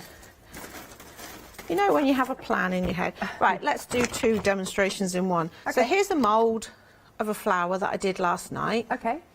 I've changed my mind. Don't want a flower anymore. So this time, because yeah, I'm going to reheat it. Okay. Now, so imagine I have cut this down a little bit, but just for the benefit of this, I'm going to. So this is a small piece, so it's not going to fit in the frame. Okay. So I'm just going to lay it on the former, heat it. Yeah. And you should start to see the flower. Yes. Start to see the flower sink down. Can you see it disappearing? Yeah. Okay. Fascinating. Hey. Excellent. Leave it for a second again with the vacuum cleaner. I can see this is going to be very addictive. So now we've got a dome. A dome. Okay. There we go, just coming to you. Sorry, I moved that. That's all right. Okay. Oh, no, I can still see the flower. More warmth. More warmth. But don't matter. No. This is the thing. Yeah, if you make a mistake, don't matter. So let's just warm it a little bit more. It's very forgiving. It is very forgiving. That is just really cool. So you can see that. Still see a little bit of flower there. Okay. It is going there. Okay, vacuum on. You see it suck down. Yeah. Vacuum off. Now, because this is glass, just make sure that's a better dome. Yeah. See, and the flower's gone. Yeah. Okay. Amazing. So I've got somewhere. Oh, I like new these. ephemera. Have you seen these? Yes, they're super cool. Right. So. Monster It, it's called, and these are our eyes. And what I thought, if you've made a little dome, and that could be over a plastic lid or anything, I'm going to stick it inside the dome. Yeah. So now my eye, instead of just being flat and boring, is down over the curve. I am now going to have to find my scissors. How can I lose, in the space of 2 minutes, a pair of scissors? No. There they are. See, this is just like Wendy was saying this earlier. You just you know you've got something, and then it's like, oh, where's it? So I'm just going to cut the dome out. So this one I'm actually using the plastic. Okay. So this is why I would always, for things like this, I would always just use a little scrap. So if you've made, say, the aperture for your box or anything like that, you would just use the bits you've cut off and make little moulds. So I don't throw that away. That goes to the side and gets saved. Right, so we've got an eye. I'm going to pop the vacuum former down there a second. It's lightweight, it's wooden. Yeah, it's very lightweight. I can almost sort of throw it, not throw it around, that's the wrong word. But here's my eye. Now to make that pop, this might have set a little bit too much. Oh no. Should be enough plaster. I'm going to make a bit more plaster there because that's a bit too. So in a minute I will put some plaster in there to make that pop. But in the meantime, let's make this a bit more, because it's nice and scaly, but it's not wow. Okay. So our glitter gleams. Well, have we got these on the show? Yes, they're the 3 little pots in front of you. Yes. So this is glitter suspended in like a gel. Ooh. So when I apply, but what I like about it, because the gel activates the ink, it kind of creates some shading as well. Yeah, nice. There you go. They're on screen. $12.99 for all 3. Okay. So that's what we call the mix. Yeah. Which has got the bits in it. So then we've got. Oh, that's the one I've just used. Then we've got the shards, which is more, you can almost hear it. It's a bit crunchier. Is it? Nice. So that's really good. It has big chunks, which gives it a real I can see that. Real sharpness. Yeah, lovely. Okay, and then the final one, which is the one I used last night straight onto the plaster on a shell. Oh, that looks lush. Look at that sparkle. Okay, so we're going to use that as well. So that's this one. Okay. And this is so you can see it. It's just... But notice I've not got glitter all around me. It's not floating through the air. The dog's not walking around covered in glitter. Yeah, like my cat. But it just... So I can put it exactly where I want. Yeah. I'm finding all this fascinating. Really like it. So I've gone for it because I did... Have you seen the book at the back with the dragon on? Oh my gosh. So it's the same principle, but this time I've gone with a more mellow colour with the blue. Look at this. That looks absolutely amazing. I love that. Wow. You've got to write your spells in there. That's all I'm saying. I have had a request to make one, a Necronomicon, which is the Book of the Dead. Right. Done in the same way. So I've got to make one of those for someone. Right, let's mix up a little bit of plaster to make this. As you know, I'm going to cheat. I'm going to just use white card for now, just because the plaster that's still in the pot is a little bit damp. Okay. So I'm just going to make a little circle to pop behind, just to make this eye pop. Yeah. Popping eyes, that's not good, is it? Surely that's not. Had a better glue than that. There it is. This is what happens when I tidy up, you see. I then can't find anything. Lou Withers always says that. So just pop that behind. Oh yeah, that looks so real. I just think that having the dome over it really... Which way is he going to be looking? We'll have him looking that way. Yeah. So it looks like his eyes coming along there. So there you go. One. And that's how I did the dragon book. That's brilliant. That's and again, the plaster, cool. I could break that up into different bits and have it all over the place. Amazing. Good stuff. So I'll do a quick recap then, shall I, Ellen? Yep, and then shall I make a tray to keep some pens in? Why not? That sounds amazing. So you've got a lot of possibilities here with our one-day special. Do have a look on Rewind as well for the 6 o'clock and the 8 p.m. Yesterday. But look, I mean, you can even do... So look, we've shown you. So again, just the concept here. So if you're just joining us, here we've got our MDF with some cogs popped onto it. But then, if you pop this with the plastic over the top and heat it, you get your mould, and then you can start using all sorts of different materials, and then you can keep batch making and everything with these. So you can use your resins, your clays, your plasters. I've seen it, I mean, just look at this one, waxes you can use. I mean, that just looks fantastic, doesn't it? So from like a real shell, you can do all sorts like this. You could make your own jewellery, couldn't you, from different moulds? Easily.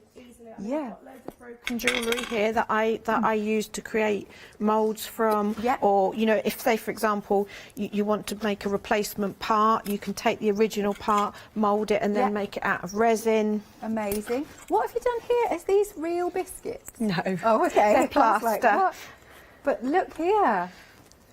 So you can make that. Oh, sorry, let me lift this up a little. Look, so you can make little fake biscuits like that. Look at the detail on there. Isn't that such a cool thing? What's in this box? It's like a treasure trove in here. That one is wax. So the plaster ones, lovely. The plaster ones, I also, because the plaster's nice and absorbent, I actually put essential oils on them. Yeah, they're lovely. Yeah, so you get the smell as well. It's amazing. What else? Yeah, could you make your own bath bombs?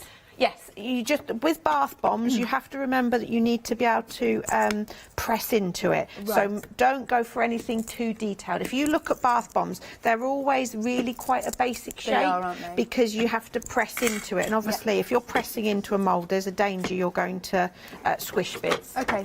Lovely. Have you done these with the... Yeah, so that's just like a little shaker card bit. So I've used lids and things like that to create your basic shape. That's fabulous. The more basic the shape, the easier when you're going for something really detailed, but say because the plastic's forgiving and you can reheat it, you know, practice. So I wouldn't straight away start doing lace or something. I would do some basic shapes. Shells are really good. Pine cones I've done, but make sure the pine cone's closed up, because you otherwise, in fact, let me explain, because I've got a pine cone here that's all open. If I vacuum form, obviously, because the plastic comes down, it would grab onto there. So whatever you're forming, try and make it have a flat back, so that the plastic can't get underneath, because otherwise what will happen is that will be encapsulated in there. Yes.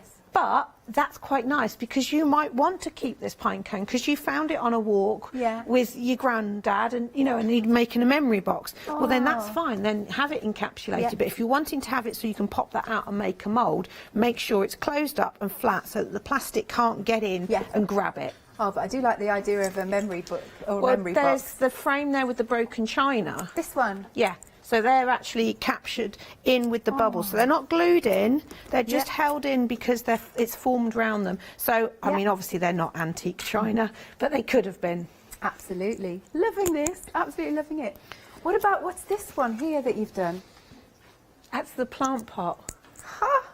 So it's a living photo. So if you look at the bottom, it's actually into a plant pot. So what I've done is I've used one of the part sheets. Because when you use a part sheet, it doesn't fill the complete bottom of it doesn't fill the board. So what I did was I think I used my gesso lid. Put my gesso lid so that it was half under the plastic, half out.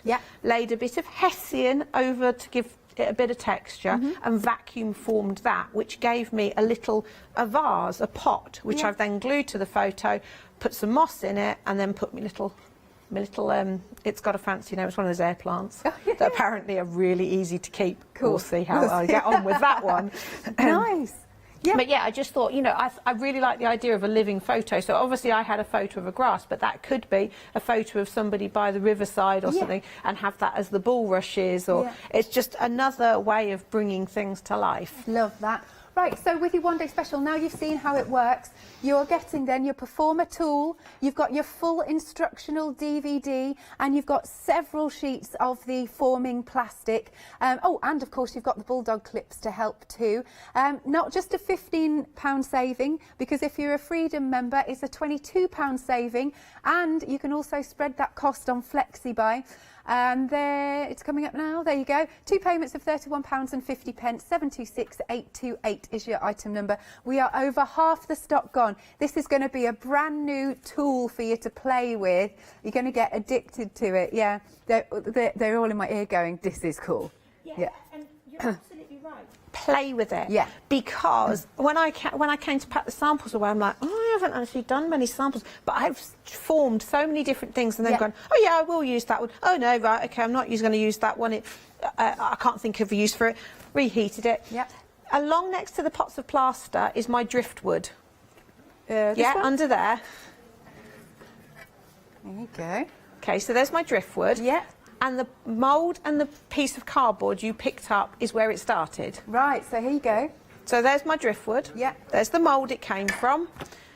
And that's what the mould was made from. Good, isn't it? Upcycling and everything. But also, it's like, how many times have you done a textured background and you've been really pleased with it? No way you're going to be able to recreate that again. Yeah. Take a form of it, and then you can either cast it in resin, paper casting. People are really into doing that at the moment. Again, you know, any of your clays, and then you can just make it again and again. Yeah.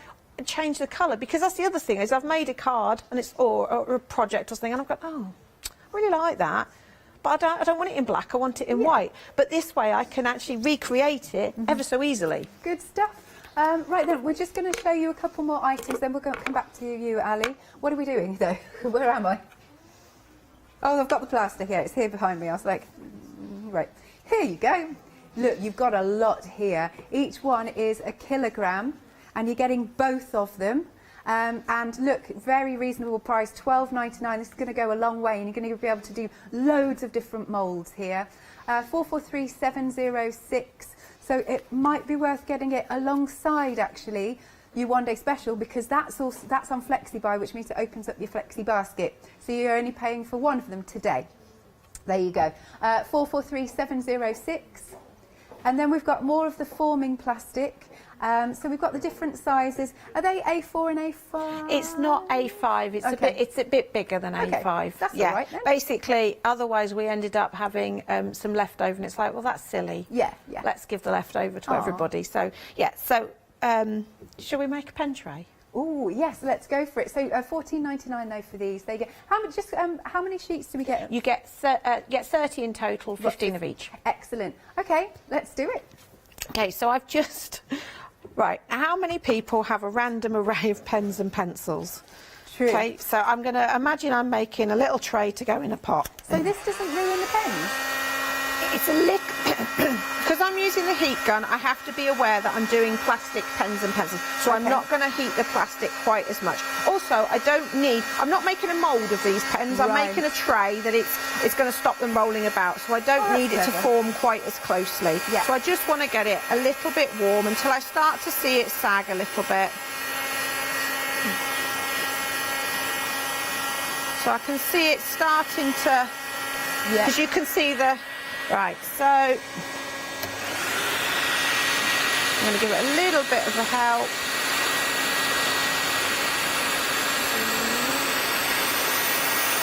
I feel like we're on an airplane. So now I've got a tray. That was that one. Isn't that clever? That was that one. That was that one. So when I put that in my little pencil case, they're not going to roll about. I love that. That's really So clever. you imagine your A4 boxes. You can then customise your trays for them. Nice. Little pens. Love that. Let's do more. Let's do more. Okay. I was just seeing if this is... I just wanted to show that you can actually use a hob as well. So I'm just going to take my pen tray. I've changed my mind. Don't want a pen tray. So I'm just going to hold that. Over the hob it takes a little bit longer, but you can see that stretching back out. What should we do? Let's take... And is that a little electric hobby thing? Yes, it is. It's just, obviously, if you're at home and you've got an electric cooker, you can use that. But I got this, it's so cheap as well, because they're really handy, because obviously I use it for wax and my... so I'm just going to get this a little bit warmer. It takes a little bit longer over the hob, but I actually find that I've got a little bit more control. Yeah. With the heat gun, I'll show you in a second, it's very easy to just heat one area. Yeah. When you're doing it over the hob, what you'll find is it's heating the whole plastic the same. Okay. Okay, so I'm just going to flick my vacuum cleaner on, come back to this for a second. Okay. We go through all of this on the DVD. Yeah, that's great. That's great. And then over to here. Oh, look at before that it already. sucks down. Yeah. But you see, it heats. It's a lot easier to... And there's your cross. Amazing. So making jewellery. Yeah. You could do all sorts with Yeah, this. exactly. I mean, there's all sorts of different bits and pieces I've got here. But I mean, I love doing the shells, but you've got little bits like this you could make, which make great moulds. Yeah. And if you're doing something small like that, I would always put it on top of something so you've got a bit of a base, so you're not making something teeny tiny. But yeah, so using the hob or using the heat gun, it works the same way. It's just getting your plastic warm and then letting it suck down and form around. And then, so shall we talk about all the different mediums then that we can use? Yeah. So we were talking about wax. I'm going to pop that back on there because that's starting to... Because I've got wax in here. You have got wax. It's just starting to set a little bit. Okay. So I just want it to warm up. There might be enough there to pour. Lovely. What should we pour? Let's do my little starfish because he's quite small. Okay. So here's a starfish mould I made. And notice I've trimmed the plastic off a lot round here because this is a mould I have used numerous times. Okay. So I'm going to keep him. So rather than have a whole sheet that I might change my mind on, I've cut him out and then the rest of the sheet has become other things. Lovely. And I just have a mug or something because obviously unlike a commercial made mould, it doesn't have a flat bottom. Yeah. So just suspend it over something, depending how big your mould is. So generally I do for wax things, I should just pour that. It's pourable enough. In it goes. So then if we get a wick, we can have little candles? Yes. Oh, that's so cool. But I mean, I love the wax melts because obviously that way you can recycle your old candles. You know, when it's all stuck round, you fill it with hot water, boiling water, and then the wax will melt, float to the top, you skim it off, remelt it, pour it into a mould, and then you make custard cream wax melt, which is in... This one. The picnic basket one, I think. Oh, was it the picnic basket? Okay, let's have a look. I've forgotten how I opened it. It's like a matchbox. That's something that's coming up tomorrow. Oh, so the templates for the matchbox. See. Brilliant. Look at that. So they're so if you look, there's what you've got there is a custard cream. That I think is the lavender one. Could you just check? It's lovely. And then you've got another lavender one, which is made from. This is the inspiration for that. Oh, which so is we'll a broken piece of necklace. Okay, so that's there. You can see that shape, and then if we come to you. So that's the broken piece of necklace that I used to create that. But I think it's got such a lovely sort of art deco feel to it. And then that's the custard cream that is made from a recycled Christmas candle. Amazing. Here we go. I've got that here. Look at that. There's just so much you can upcycle. So yeah, we can do wax. We can do our clay. We can do melt and pour soap. Right. Resin is lovely because obviously you get that clearness, so you can say, for example, the dragon's eye, so you could put the ephemera in the bottom, then resin over the top looks amazing, but I'm not very patient with resin, so I have to do resin, put it away somewhere and then remember it 2 days later, because otherwise I try and pop it out too soon. I'm bad enough with plaster and that only takes 20 minutes. Yeah, no, it's all good, it's all good. But also we were saying, okay, so if you've got some food grade safe plastic, we could do chocolates and things. Yes. So you imagine that cogs one. Oh my gosh, what I would do is put a layer of white chocolate in first to cover the cogs. Yeah. And then leave it to set and then back it with dark chocolate. Amazing. So that's just another option because for you. you can do that. Yes. You can add layers to it. Excellent. Yeah. I love that. All right then. Now, because our one day special has got a freedom discount and you're thinking, well, I'd quite like to get an extra discount, please, then here is Leonie. She's going to tell you a little bit more. Have you heard of Hochanda Freedom? Did you know that as a Hochanda Freedom member, you could be making savings on every order you place? For just £5.97 a month, you will benefit from selected Freedom member discounts and complimentary standard delivery on every order you place. You will also receive our exclusive Hochanda Freedom members badge, regular newsletters, giveaways and crafty updates. If you shop with Hochanda more than twice a month, then Freedom is for you. Don't forget, your Freedom membership is flexible, so you can pause it if you're going away, or you can cancel it at any time. So what are you waiting for? Give us a call or head to the website, quoting item number 88888 and join Hochanda Freedom today. Hello. Now, we also have a couple of new todays of our lovely adhesive ephemera. I have to say that slowly because it's quite difficult. But anyway, so we've got this one here with our lovely luggage labels. Oh my gosh, when we could go on holiday, right? I know. I didn't know whether that was cruel or lovely. No, don't you worry. So am I right in saying you get 3 sheets? You get 3 sheets. All 3 sheets are the same on this one because I just think it's something that if you do your journals and things, you're going to want to do time and time again. Absolutely. So you get 3 sheets of those. And then another option is, this is the brand new option, another brand new option, the Monsters. There you go. I just called it Monster It because you put those on anything. Yes. You could imagine sticking those on an apple. It would look really cool. I love that idea.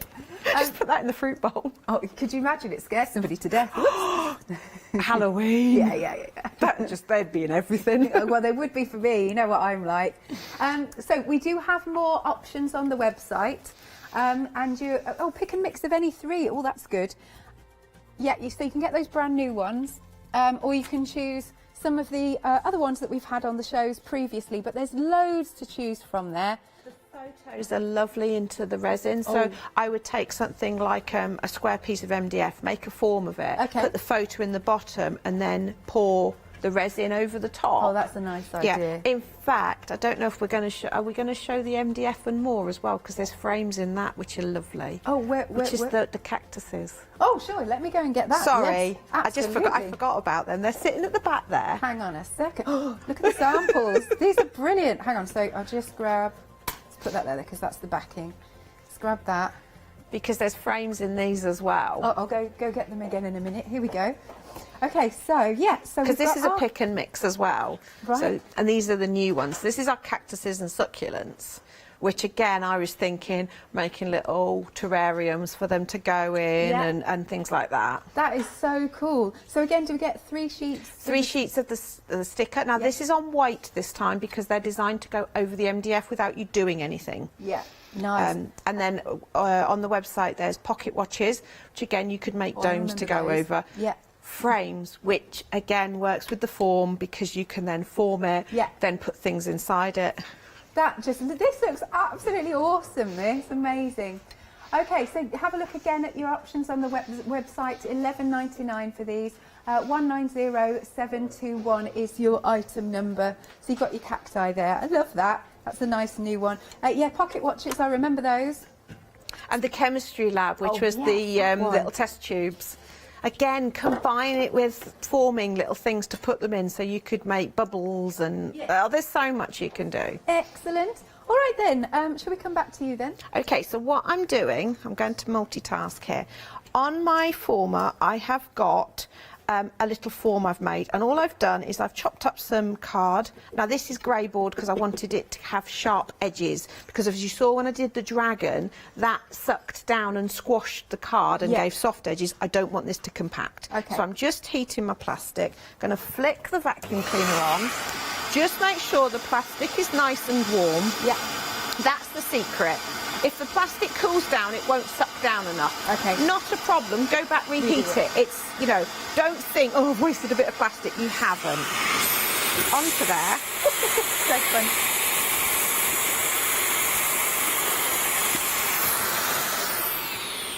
Okay. I've forgotten to turn the vacuum cleaner off before I'm like, I can't get it off. So, can you see I've now got my mosaic? Yeah. Fab. So I'm going to mix up some plaster and we'll make a little mosaic tile. Cool. And then there's some cards about where I've used this, and then once it's set, I've stamped on it. Yeah.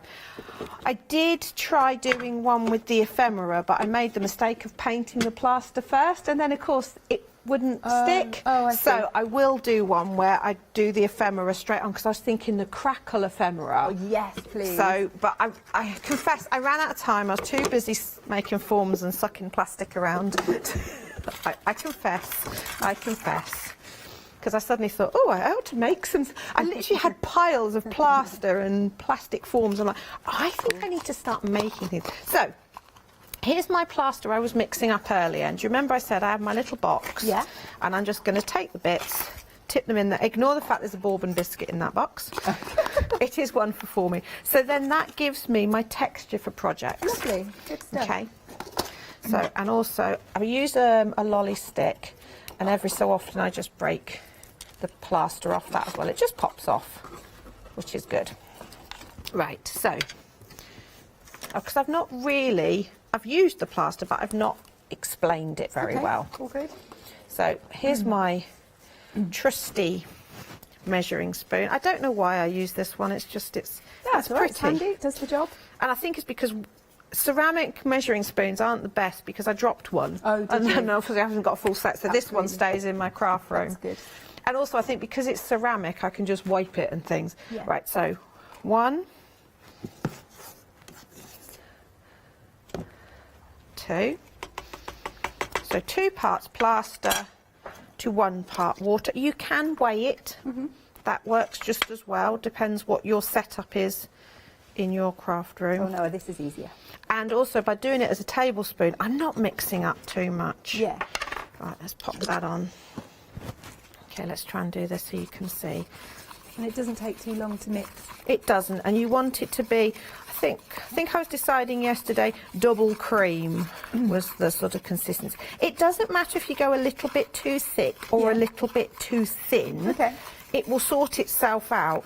But if you go too thin, it just flows all over the place. And if you go too thick, it's hard to get into a mould. Yeah. Okay, so that's nice. I made sure.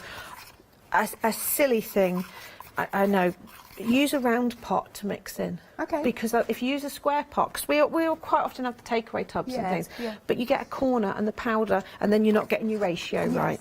Right. Okay, so into...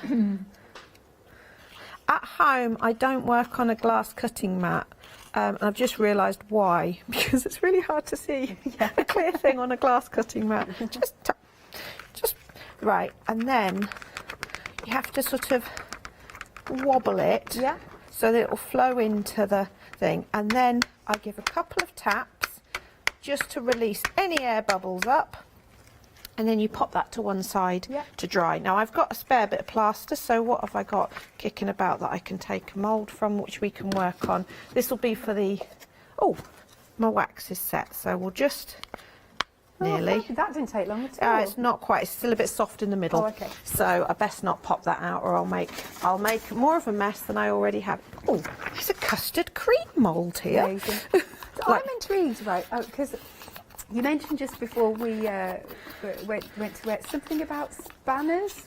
What was going on? I don't know where it's gone. Adam just sort of jokingly said, "Oh, you could do tools. You could do a spanner, you know, so you could make plaster casts."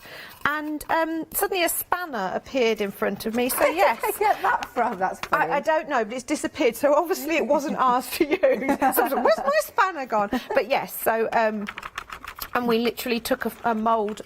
Let me see if I've got it in my. That'd be amazing. Because I thought I'd put it somewhere safe. Because I was going to cast it. I know I might have to go and borrow the spanner and do it again before. That would be quite fun. Up by you, Alex, you've got right in front of you, next to the pots of Herculite. Yeah. There's a piece of MDF with some string on it. Can you see that? Yeah, this looks really good. So there you go. That was the original. I'm not sure where. I've got the. Oh, you've got that one, that bit, and then you can make it into that. So it looks like planks of wood. Doesn't it? That's cool. But if you can see, the texture of the string. So we'll cast that one up as well, because we've got time to do a couple more castings, haven't we? So that will give us some things to. So I've run out of plaster there, so not a problem. Don't put things on top of there. Yeah. So are there any, just out of curiosity, are there any things, objects that you would say don't really use? To create your forms? Yeah. You don't want anything too collapsible. Right. So say, for example, you've picked up a piece of natural sponge. Okay. Obviously, when you put that down, the plastic's going to... really suck down, yeah. Yeah. But then bear that in mind. If you wanted to do something like this here, which is a brooch, which is really nice, but you see how the back is raised up? Yeah. So I stick that into a piece of cardboard so that it's flat around the back. So on the same note, you could put it into a washing up sponge, and then that would suck down and actually help you get a smooth edge around. Yeah. So having that little bit of, it's not a problem because we can use it in a way. Yeah. Okay, let's just mix that up. Tiny bit. Right, just a stock update then, we are 60% of the one-day special now gone, and it is supposed to last until 6 o'clock this evening, so you're getting, it's really cool then. Love now how we've seen this work. You're getting your performer tool, you've got your full instructional DVD, you've got your forming plastic, and you'll also get the dog clips that will help you just clip your plastic into place around here. But there is so many different things that you can have a little play with. So 60% of the stock gone. And it is also on a freedom discount and on flexi buy. So 2 payments of £31 if you're 50p if you're a freedom member. Also, don't forget it's one per customer, but you'll get a lovely free gift of the self-adhesive ephemera as well. Marvellous. Right. So I just had a thought. Yeah. There's a couple of projects where I've used the plaster and done a curve, so I thought I would set one of those up. Okay. So I'm going to take the lace that we made earlier. Yep. And what I'm going to do is I'm actually going to wrap that around here and paste it into and tape it into place. Okay. But I do need to just trim the end of this so that the plaster's not going to run everywhere. Okay. Okay, so let's do our wood panel first. So I've just mixed up my plaster. So pouring it in. So if you're going to do a wrapping round technique, you do want your plaster to be not too flowy or runny. Yes. So go slightly thicker, because you can then do like I'm doing here and manipulate it round. So that's just my wood panel. I can see that texture already. It's lovely, isn't it? Yeah. so simple from a... Adam and I were laughing. I dread to think what he's bringing in today, because he's like, I'm just going to go around the house and see what I can find. I'm like, to do oh, something. no. Well, I'm with you at 4, so I might have a route round this studio.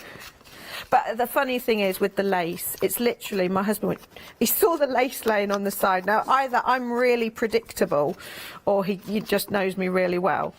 He's like, he saw the lace and he's like, you can't vacuum form lace. Famous. Don't say that to me, because I will be determined. Yeah. Right, so I'm just going to spread this about a little bit. So I'm just going for sort of, I'm not going for the whole wrap round like I have done on one. Right, it's a little bit thick, so I'm going to just smooth that across a bit. This is a little bit fiddly, but it's so... The first time I did this with a shell, and there's a little, another one with a plant in. Oh, it's down here. And the shell is actually curved to make the pot. Oh, okay, we're just about to show you. Isn't that funky? Yeah, I can see that. Right. So I've got my plaster there. It's still malleable. Yeah. So I'm just going to wrap this up around my lovely cylindrical item. And we're just going to take some tape. We were laughing at my parcel tape last night. I couldn't find my sellotape, so I just used parcel tape. That's all right, it works. Doesn't matter. Hold that round. And actually, if I can... You can see that already. Yeah. Yeah. Now, it's not possibly going to go onto this pot, but I just need the pot for it while the plaster dries. But can you already see? That's clever. That texture, and that's going to bend round, so that might make a nice candle holder. Oh, but you can... And actually, with one of the casts, I accidentally cast the wrong side of the lace. I did the back of the mould, but it still came out really detailed. Because if you think about the fact that this is forming round the item, you have got the positive and the negative. And then that opened up a whole kind of, oh, I could do that. I could, and that was a pure mistake. But I think there's no such thing as mistakes in crafting. You just discover. And I think I may have done exactly the same here, because I'm just looking at this and this is indented. So we're actually going to get a different effect to what... It's like a but deboss. you can see... You can, I mean, actually, that shows the detail that we got off. And that's that bit of lace we did right at the beginning. Yeah. Isn't that? Oh, you can see the stitching. It's amazing. So I could actually do resin on that side and clasp. I'm off. Sorry. I apologise now. All is good. Shall I show a few more samples till the end then? Shall I? Okay, so now you can see you can cast forms on so many different things. Then you can personalise. Look at this. What's this one done out of? So this is actually using the plastic. Okay. And then I've put tissue over the top. It's just to show off those glitter gleams. Ah, and I also see. thought it'd be really nice because the light shines through it. Yeah. Beautiful. Look at this box. So this one is full of... So we've got the shell, the original shell. Then you've got the... It's not really the original shell. That's a cast. Oh, is it as well? Yeah. So there's the original shell. Oh, you've got it there. Yeah, yeah. He's never leaving me, this shell. He's my lucky shell. It's brilliant. And then inside, look at all these waxes. But of course, you can do soaps. You can make gift presents. Yeah. And also, if you know somebody loves a particular something, again, that makes it really personal. Yeah. Another thing to do is, and this was Adam saying, remember the letter fridge magnets? Oh, yeah. Form those. Yeah. You've now got letter mould, so you could do personalised wax crayons. Oh. If you're doing wax crayons, I said yesterday, break the colours up, put them into the mould, pop it in the microwave to melt it, because then, unlike in a pan where the colours swirl together in the microwave, they hold their shape a little bit, so you'll have patches of red, patches of yellow. They're really cool for kids at the moment, multicoloured crayons in the shape of their letters. Oh, amazing. And look here, so again, you can use resins, you can use your plaster, you can use clays. Yeah. It's you know, if you can press it in. I need to give Melissa my custard cream mould because she does clay and she's done a really nice set with biscuits, but she hasn't got a custard cream yet. Oh, amazing. She needs one. What's in this? I haven't looked in this box. Right, if you open it up, this is my special box for keeping things in. It's got a little tray to keep my scissors in. Oh, so it's this one that you've done. I see. And the button on the front is also, that was just a mould I took from something. That's actually one of the cogs, but when I cast it, it looked more florally just by how I coloured it. That's lovely. So again, do check out your one-day special because it's cool. Now we've seen how it all works. It's a lovely invention, I think, but you'll be able to make so many different casts. We are now 2/3 of the stock gone of the one-day special. Don't forget, you have got that Freedom discount, and it's on FlexiBuy, and of course as a Freedom member your postage is covered. So Ali, we will see you at 12. I think you have possibly got Adam then, so we'll see what he comes up with. Yeah, I'm sure there's going to be odd things. Lovely stuff. More coming up after this short break.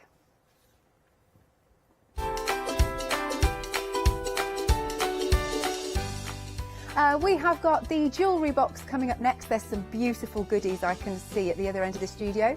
Then we're back with cardio with the Riverside collection, and after that, Jewellery Designs.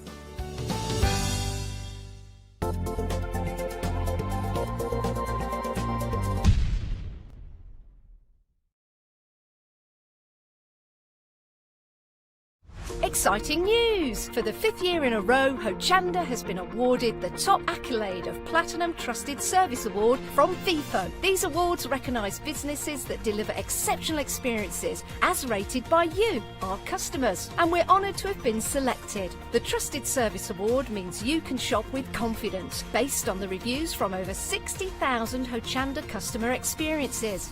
Thank you for your independent reviews. It means a lot to us. Did you know you can continue watching Hochanda 24 hours a day, 7 days a week, for free, using your smart TV? It's just like watching us on your computer or tablet, only now we'll be on your large screen smart TV. Follow these easy steps to get your smart TV set up. Firstly, make sure your smart TV is connected to the internet, either through a wireless connection, if your TV supports it, or via the Ethernet port on the back of your TV. If you're not already connected, use your remote control and select network settings through your TV's menu and follow the instructions to set this up. Remember to have your router's password to hand, whether you're using a wired or wireless connection. This should be on the side or bottom of your router. You can always refer to your TV's help menu or instruction booklet for more information. Once you are set up, press the Smart Hub dedicated button on your remote. This will vary between brands, but it's usually located at the centre of the remote. This is where you'll find your internet web browser app. Select this to open and then type hochanda.com into the search bar, and this will take you to our website homepage, which includes our live broadcast and access to previous shows. So now you can watch, purchase and catch up with your favourite shows 24 hours a day, 7 days a week on your TV, whenever you feel crafty. Hi, I'm Gina Barrett from Gina B Silkworks. We're a family company specialising in traditional crafts for the modern maker. Most of our products involve textiles and age-old techniques, from button making, lace making, weaving, and other forms of passementerie. I hope you'll be able to tune in to the Gina B Silkworks shows here on Hochanda. Hi, I'm Jenny Mays from Hobby Art. Hobby Art's a family-run company, and we've been designing and manufacturing stamps for over 28 years now. We have an extensive range of clear and rubber stamps, and we're proud that they're all manufactured in Britain. Whatever your style, there's always something that will interest you with Hobby Art stamps. Crafting is my passion, and I love teaching. I love sharing my ideas with other people. This is why I enjoy being part of the Hochanda family, because I have the time to share my ideas, maybe open a door for somebody and give them the confidence to start stamping. So make sure you join me, Jenny Mays, on Hochanda.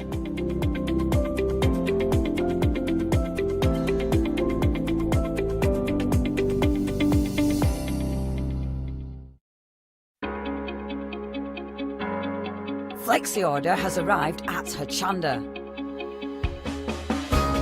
What is Flexi order? When you place an item on FlexiBuy in your basket, you qualify for Flexi order, which means any other items you add to your basket will also be included in your FlexiBuy payments, so you can spread the cost over multiple monthly payments. After your first payment is made, your entire order will be dispatched. When you add at least £60 worth of any items to your shopping baskets, either online or on the phone, you'll qualify for our Flexi order offer. This means you can spread the cost of your order over equal monthly flexi-buy payments, offering you the extra flexibility when you shop with us. Flexi Order, making your shopping experience with Hochanda easier.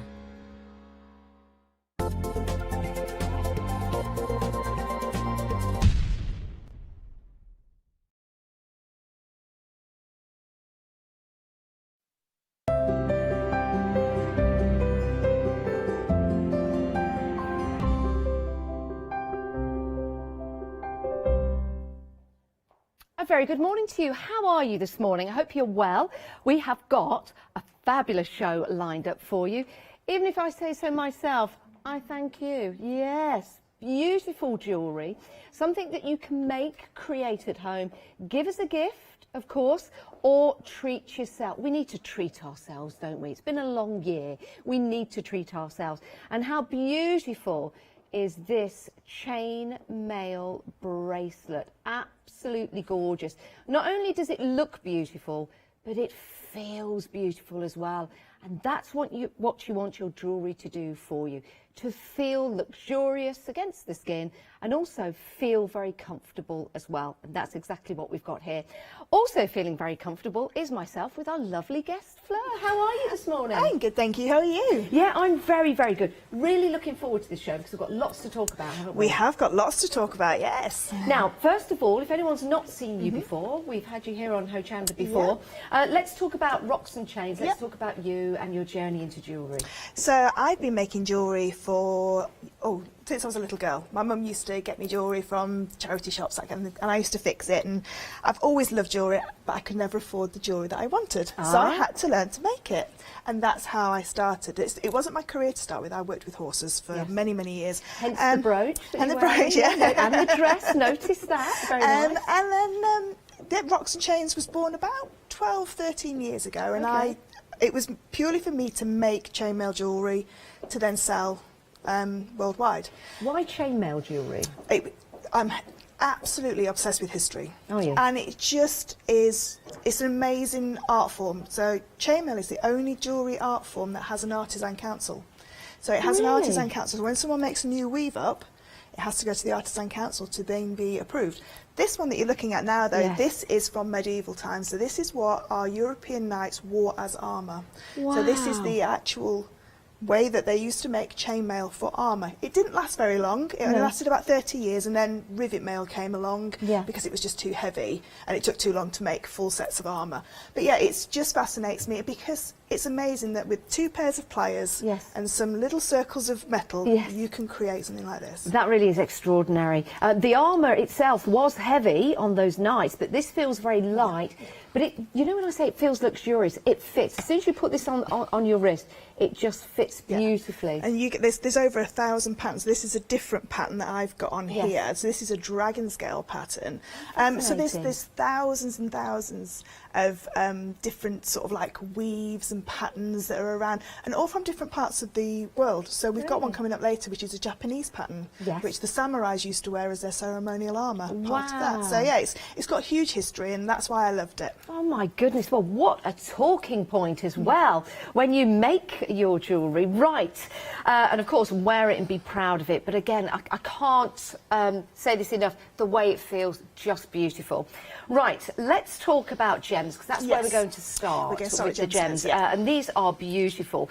Why are gems so important? So I've worked in craft TV for over 7 years and with gemstones, and I just adore gemstones. The fact that somebody's unearthed them out of the ground and made them into beautiful beads for us to wear, they're just magnificent. The way they've been finished off and polished as well is incredible. So one of my very good friends is a gemologist and has a company sourcing gemstones all around the world. She's got the most amazing job, and these are from her company, so I know exactly, near enough, where enough the mines are, where these have come Really? from. How fascinating. So it's wonderful, and it's just a nice way to wear gemstones. Yeah, nice it way. really is. And gemstones can mean so much to so many.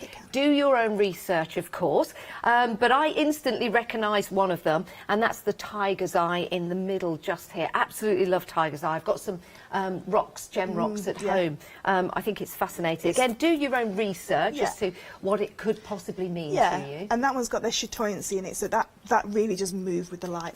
It's called chatoyancy. So it's all this. So it's a pseudomorph gemstone. It's tiger's eye. We could talk about gemstones for hours and hours. But yeah, when you move it, if you just gently move it, it looks like a tiger's eye, because it actually, you can see the light shifts around it and it moves around, so you get that chatoyance. Can you see that? I'm just focusing on sort of like that one there. And when you move it up and down, it does move like a tiger's eye. That is absolutely fascinating. Amazing. Right, let's talk you through the kits. £15.99. It's an incredible price. It really is. 859259 is your item number. So we've got the rose quartz. What can we make with the kit? So you can make 2 stretchy bracelets of about 7.5 to 8 inches, or you can make one that's about 7 inches and one that's nearly 9 inches, you know, for slightly larger wrists. But because we're jewellery makers, or we're soon to be jewellery makers, we can make jewellery whatever size we want. We're not limited to industry standards when we can make our jewellery. So you can bespokely make it for you. And we've got some little options in there. We've got the sterling silver jump rings and the sterling silver bead that you can make it look slightly different to everybody else, because that's what else we want. We want different looking jewellery. Yes. Again, do you know something? As soon as I've put this on my hand here, I can feel the weight of the gemstone. Quality, not plastic, quality gemstones that have been polished beautifully. Right, so that's your first option. We've also got the moonkite. The moonkite. Now, something very interesting about this you were telling me earlier on. Moonkite is only found in one location in the world, in Australia, in the Mooka Creek. So this is not dyed at all these colours are completely natural. It's a form of jasper, so it comes in lots of different forms, from your beautiful masala reds to your gorgeous ochres that are in there, and some of them that have got like lavender tones and heather tones as well. That's absolutely beautiful. Never heard of that particular gem. This is an education, it really is. But that is absolutely gorgeous. Look at all the different colours in there. Completely natural, you can't believe it, can you? I've got a huge big piece of rough moonkite that's literally just come out of the ground, and you can see all the colours that are in there. I bet that is absolutely gorgeous, isn't it? Right, as Mother Nature intended. The next one, your tiger's eye. Now, we've got some examples at the back here, and you were saying you can make larger bracelets, smaller ones, male, female. Yeah, whichever you want, and you can sort of like, on the instructions I've said to put like a jump ring in between them, but you don't have to. You can create your own. You are your own designer. You can design your bracelets however you want. Do you know what? They're absolutely fascinating, tiger's eye. They really, really are.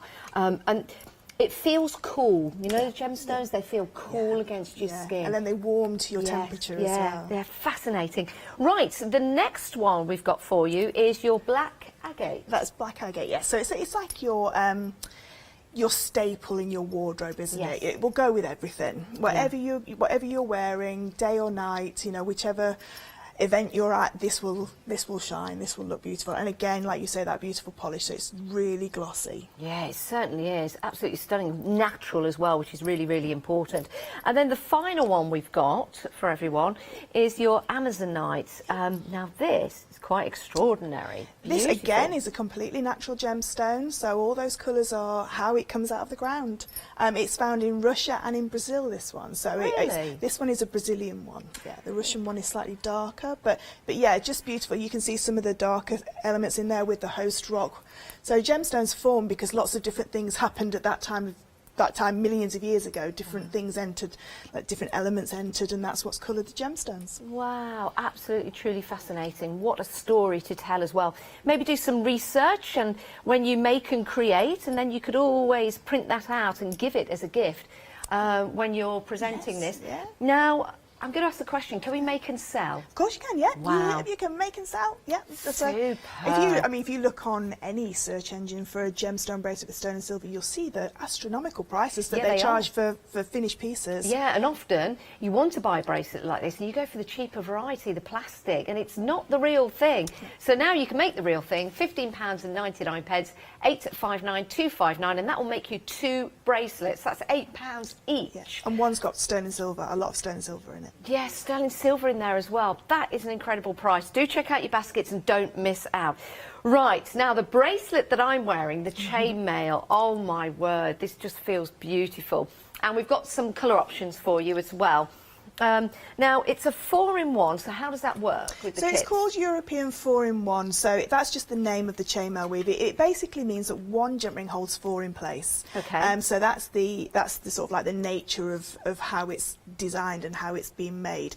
And with this one, you're going to get some practice jump rings as well. So you can see the red, black and gold jump rings. That actually creates you a little practice piece, so you don't have to start straight away, because I always think, do you know when you get kits and things like that, you think, oh, I wish I could have a practice before I started on the real thing, in case I get it wrong, or in case I, like a tester pot, that's it. That's what it is, a tester pot. That's it. Perfect. I love that. So you can have your practice, and then you can start to make and create. Now we've got 3 options for you, colour-wise. The first one, the rose gold. Oh my word! So you've got your tradition of the chainmail. And the conversations that will go on with that. But the rose gold, oh my, let me just can I take it off there and just put it against my skin? Just because it feels so lovely. Oh yes, now it's that just like is, a fabric, isn't that gorgeous? Isn't that wonderful? You've got really nice weight to it, but it also looks amazing. I can't believe that you're going to be able to make this. And once you've made it, it will take you a couple of hours just to get into, but it's like anything. If you can knit and if you can crochet, you can follow a pattern, then all the diamond painted, that kind of thing, this is all that is, because once you've got the pattern, it's the same thing all the way through. And then you've learnt a brand new craft and you can continue. So we've got the rose gold, we've also got the black option, that's the one that I'm wearing, which I really, really like. And then you've got the silver plated. Yeah, so all the jump rings in the chainmail kits are silver plated copper, which means it's got sterling silver plated on top of copper, which gives you that nice weight, gives you that, like you're saying, that quality feeling of the weight of it. But it looks nice, doesn't it? It looks fabulous. I love that. Great price again, £16.49, 839009. And the most popular is the rose gold. Oh my word, what a lovely gift for somebody. And I think a bracelet like this, for the gentlemen, for ladies as well. And also, this one can be made into, I just noticed your watch, you can make this into watch straps as well. Oh, yes, that would be absolutely fantastic. 839009 is the item number. Again, don't miss out on those. Right, next up, we were talking about samurai warriors. Yes, yeah. So this is the Japanese 12-in-2, which historically was used as a pattern for the samurai warriors' ceremonial armour. Wow, how fascinating. How absolutely fascinating. And the designs themselves they're like flowers, but I love the way that you've got those beautiful patterns developing in the middle as well as around the outside as well. So it's something that you're going to look at and then you're going to go, hang on a minute, let's take another look at that, because it's very, very interesting. And also what I like about this as well, and I find very, very difficult to find, is the quality of the chain that you've got. It's a beautiful chain. The bracelet, the one that's got the diamond on the side, that just, again, just drapes around your hand so beautifully. And it's partly to do with that gorgeous chain that comes as part of the kit as well. And all the chain has been cut, ready to size as well. You know what, I've just taken my watch off because I'm going to just place that. Oh, you don't know until you put it on. Now look at that. I'm just going to hold it behind rather than fasten that up. Isn't that gorgeous? Isn't that lovely? And if you were already an established jewellery maker and you've got some tools and you maybe get one of the gemstone kits, you could have a gemstone hanging from the bottom as well if you had a head pin. Do you know what? I really like that. That is absolutely gorgeous. It really is. It's it's feminine, but it's quite masculine as well. And that's what I like with my jewellery. I don't like things too feminine and dainty. So that sort of ticks all the boxes. That is absolutely marvellous. And if you've got the earrings to match and you've got the necklace as well, wow. £24.99. That is an incredible price. 669181 is your item number to get hold of that. Right, I shall just pop that back on there. So it's your necklace, earrings and your bracelet for that price. How easy is this to make? If I'm a complete novice to jewellery making, knitting or crocheting, how easy is this going to be for me? It's very easy. It really is very easy. It's I'm going to hopefully get to demo that one, but all of these kits have got a YouTube video that goes with them as well. But yeah, they're very easy, and all you need is 2 pairs of pliers. That's all you need to make all these pieces. Excellent. We do have some tools for you on the show, so you can go for those as well. Find those on the website. We will be using them also in the demonstrations, details at the bottom of the screen. Right, let's move on. One more kit to show you, then we'll get to demonstrations.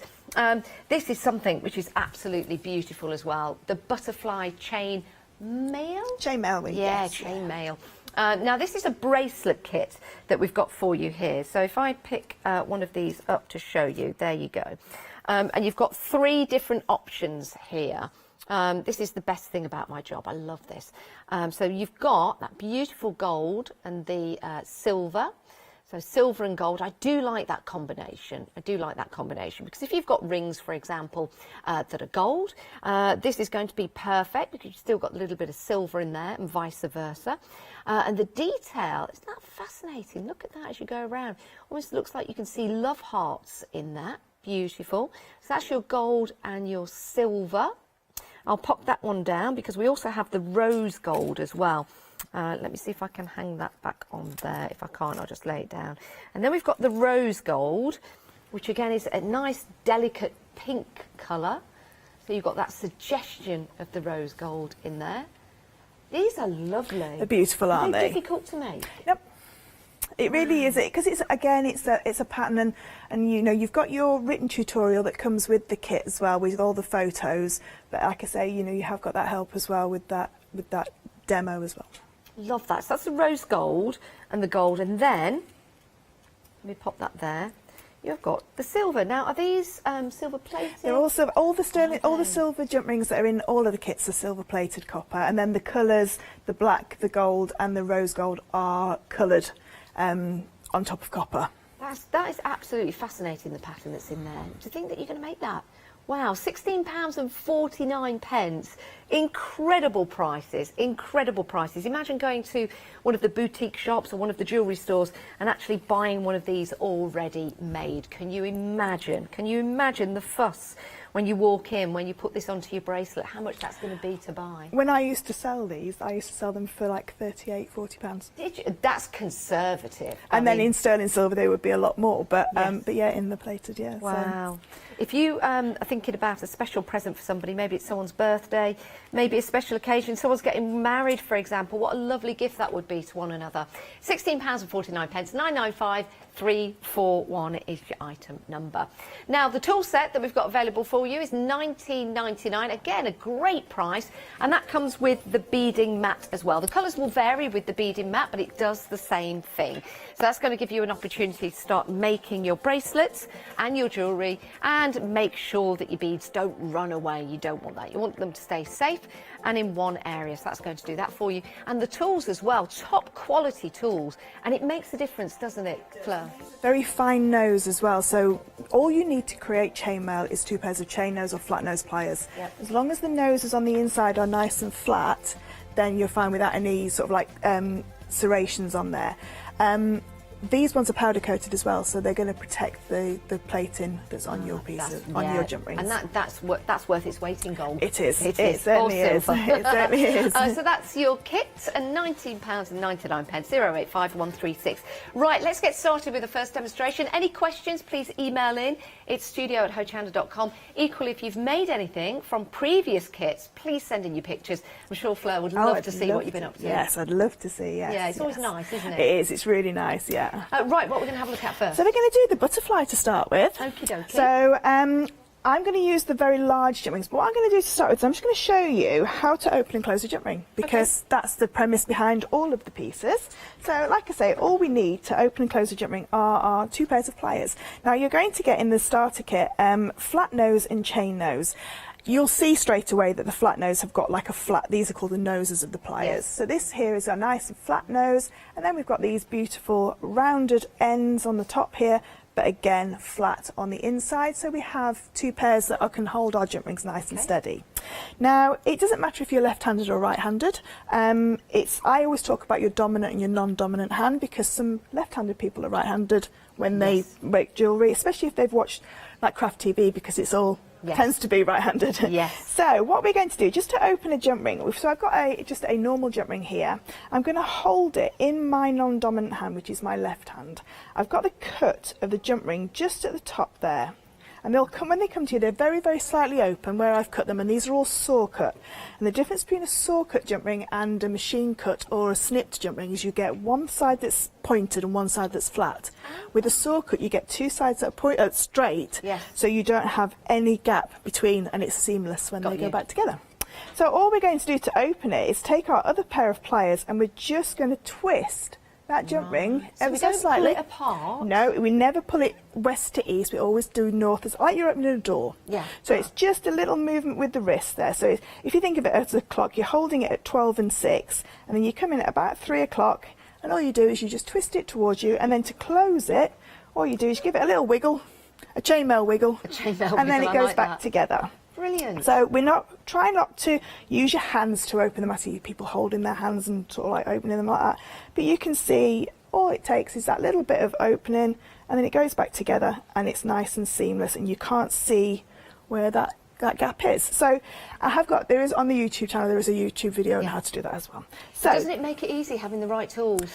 It does. I don't it know completely does. If there's anyone watching at home, but you know when you have a necklace and it breaks, or the round, you know, the connection. I'm not sure what the term is. The round thing that connects your necklace. And then, the clasp. And then you got your wrap, and you're trying to pull it like that, and then you think, oh, where's the pliers? And then you pull it apart, and then it breaks. So this is the right way to do it, but it's the right tools make the difference. It's the right tools that make the difference. And also with these tools and some of your leftover jump rings, you can fix all those pieces of jewellery that are in the drawer of doom that never come out. So that toolkit is an excellent investment. It really, really is, because you might be making your jewellery now, but then maybe in a week or 2 weeks you find some other jewellery that you've forgotten about, and now you can fix it. Yeah, that is good. Definitely. So to get started with the butterfly, so this is what we're going to make. So we're going to make one of these little butterfly segments. Now, like I said before, we're all designers, and everybody says, oh, I'm not a designer, but you all designed your own houses and your living rooms, so everybody designs. True. Everybody's their own designer. So you may say, oh, I don't want those in between. I might want to just make one butterfly for an earring or a pendant, something like that. So I'm going to show you how to make the actual segment itself. But in the tutorial, it does show you how to connect them all together.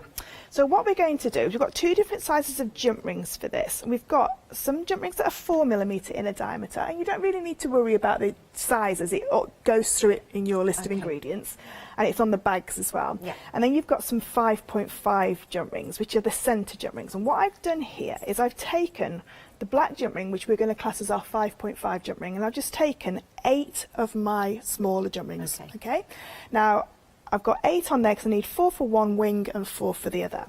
Now what I'm going to do is I'm just going to add another jump ring to the middle. So all I do is I take my open jump ring, and I'm going to go through 4 of my jump rings, and then holding it flat, holding it horizontal, I'm going to go through the other 4. Okay, so I've now got 4 and 4. Now I want to make this into what we call a Mobius ring. So a Mobius ring is where 2 rings cross over each other. Sounds very difficult, it's very, very simple. All we're going to do is we're going to duck it underneath and cross it over. And then when we close this up, we get that lovely twisted feeling. Now the twisted element will help with design, and it also helps with strength, because when it's twisted together it's nice and strong. So now what we're going to do is we're going to take our safety pin. You get safety pins in your practice jump rings, and you will get a practice jump ring little set with this one as well. So what we're going to do is I'm going to take 4 jump rings, and I'm just going to pin them out the way. Now you don't have to pin them out the way, but when there's 8 and you're only working on 4, we don't want those other 4 getting in the way. So what we're going to do now is we're going to pick this up, and I'll hold it nice and straight so you can see. And we've now got our 4 jump rings, so we're going to work just on one side. And the first thing I'm going to do is I'm going to take my 4 jump rings and put them into 2 pairs and add a single jump ring onto each pair. So like I say, I'm using these very large jump rings because in the small jump rings you may struggle just to see it in the demo. So. And you'll be using the tools to put it together. We're just using our hands now because we've got the large ones. That's it. So I've now got my 4 jump rings split into 2 pairs and 2 single jump rings onto those. Okay, I'm now going to just open those up a little bit more, and now I'm going to put a jump ring on jump ring number 2 and 3. So if we say 1, 2, 3, okay. So the centre 2, I'm just going to pop a jump ring onto there and close. And what you see now is you've got like this kind of, so they're laying flat. So we've got, at the minute, we've got 4 portrait jump rings, or horizontal, vertical jump rings, and 3 landscape. Okay. What we need to do is we need to make 4 landscape jump rings. So what we're going to do is we're going to turn our work over, and you can see now that we can then add that second jump ring again to jump ring number 2 and 3 to make our 4 jump rings. Okay, so we've got that one in there and close. So now we have our 4 vertical and 4 horizontal. Now what we need to do now, and this is the only bit, it's not tricky, but once you've seen it once you'll see it every single time, but the first one, which is why you've got the practice jump rings, it's just a lot easier to see. We've got now 5 gaps. So we've got gap number 1, which is here, gap number 2, gap number 3, which looks like an eye in the middle. Can you see there? It looks like an eye. Cross. That's it, where the 2 cross. Gap number 4 and gap number 5. What we're going to do is going to take an open jump ring and we're going to go through gap number 2. Now gap number 2 holds the 2 central jump rings together and this jump ring on the right. Okay, and close. And then it's entirely up to you. You can either work across your work or you can turn it over so you're back onto your preferred side. Don't forget your chainmail moves. You don't see a lot of people try and do the chainmail dance and contortionist. If you're a contortionist, you're fine. So again, we're going to count 1, 2, 3, 4, 5. We're going to go through gap number 2, which was gap number 4 when it was the other side, and close. And now we've got half of a butterfly wing. Oh, I see. Okay, so it doesn't take very many jump rings to make one of these. No, and I think once you've done it once, that's it. It's a lot easier. Becomes repeat. That's it, and then take the safety pin off, and again we'll just go a little bit quicker. I'm going to split our 4 into 2 pairs, put 1 jump ring on, and a second jump ring onto the second pair. Bring those together, and then we're going to go back to the centre, and we're going to have jump ring number 2 and 3.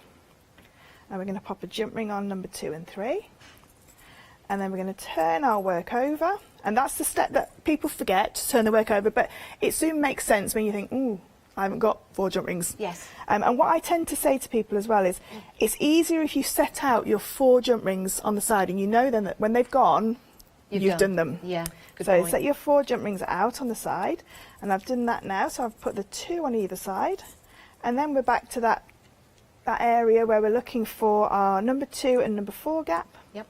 And we're going to take 1 jump ring. I like the way you're holding them as well, because we've kind of moved the others out of the way so we're not confusing ourselves, and we're just holding them to concentrate on the part that we're putting together. That's it. And if you don't hold the bits that you don't want to move, it becomes very difficult to see that gap, because sometimes people just let it loose, and it's obviously they're jump rings and it's going to wiggle around, so we don't want it wiggling. We need to keep it nice. We're doing this with larger rings, but if you're using the smaller ones, it's still as easy to hold in place. Yeah, it's still very, very easy to hold in place, yeah. And you know, you've got, once you take your safety pin off, you can use your safety pin to sort of like pop that through the gap if you want to see where you're going. But it is, once you've done one, once you've done your practice rings, you'll be good to go. And because you've got, if you choose the kits with the 2 colours, your vertical and your horizontal rings are different colours. That makes sense then. So it makes a lot of sense. That would be easy. Yeah, that it makes would a lot of be a really sense. good, easy Yeah. set to work with. But like I say, even if you go for the silver version, it's still, once you've done one, you're fine. And these bracelets make up to about an 8.5-inch bracelet. So if you've only got a 7.5-inch wrist or a 7-inch wrist, you've got quite a lot left over. And I always put more jump rings in as well, just for those oops moments where you might drop it on the floor, or it doesn't open. Yeah, that's it. So that's your completed butterfly unit. Wow, look at that. Isn't that beautiful? And you can see that butterfly shape. And I think once you've done it, once you see it, it will become almost like muscle memory, as it were. And then you can start building up and making and creating even further. How fascinating. And of course, there's lots of history that goes with it as well. So it's something to think about, something to research, and also a really nice way of building and creating. Right, now, the butterfly, you've got 3 options. You've got the rose gold. I just think that is absolutely gorgeous. That lovely soft pink with your rose gold. Absolutely gorgeous. And when the summer months come back, yes, we'll be able to wear these again in the summer, and they look stunning. Then you've got your silver, which is across the top, as you can see there. That's your silver plated. And then you've got the gold. Now, with the gold and the silver, again, it's that darker gold. Is this one silver plated or gold plated? Yeah, silver plated and then gold coloured. Gold coloured, silver plated. Colour in, so it's not going to wear off within the first wear. you can tell the quality that you're getting here. And don't forget, in each kit you also get your practice rings as well, and they're a different colour. You'll know what they are, so you can start practicing with those. £16.49 to make a fantastic bracelet like this. Oh my word, what a lovely gift that's going to be. 995341 is your item number. Get to make and create your own jewellery. Right, back to Fleur. What are we having a look at now, Fleur? So we're going to do the European 4-in-1, which is the one that you're wearing. Yes, that beautiful black and silver. So it comes in 3 different colours. Again, if you're slightly nervous of chainmail but you really want to have a go at it, the 2 colourways are easier to do than the pure silver one, because there's different, because you're not adding like the butterfly. Like the butterfly, yeah. So with this one, we're only adding certain colours open and certain colours are closed. But you do get your practice jump rings as well. So you're sorted for the practice as well. With the bracelets, we can make them any size, I guess. So if you've got smaller wrists, if you've been out and bought bracelets in this style, spend a lot of money on them, but they don't really fit you properly, and you're forever doing this all the time to flick it round. Now you can make it so it fits and hangs perfectly. Yeah, that's it. And they're everyday bracelets as well. So once you've got them on, you can wear them all the time. But yeah, if you've got a slightly slimmer wrist than industry standard, then you can make it to fit you a slightly larger wrist. Yeah. I mean, I have a lot of ladies that say they may have had arthritis in their wrist, so their wrist joint is slightly larger. Yes. You can make it slightly bigger for yourself as well. I think that's lovely. Excellent. Right, let's have a look. Okay, so it's European 4-in-1, so that means 1 jump ring holds 4 in place. So it's quite simple the way that it's sort of like broken down. Like I say, you're going to get your practice jump ring, so you'll be able to make about 1 inch worth of chainmail.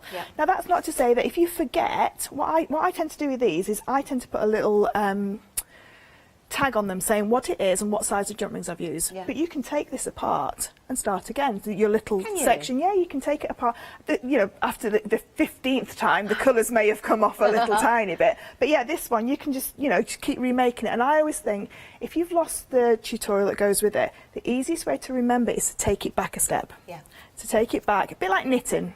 Can't remember what I did, so take it back and then you'll see where you're going and then you go forward from there. You can use that as like a little key fob. You could have it as a little key fob, or you could use it as the starting bit of any chainmail, or anything really is the most difficult bit because nothing stays still.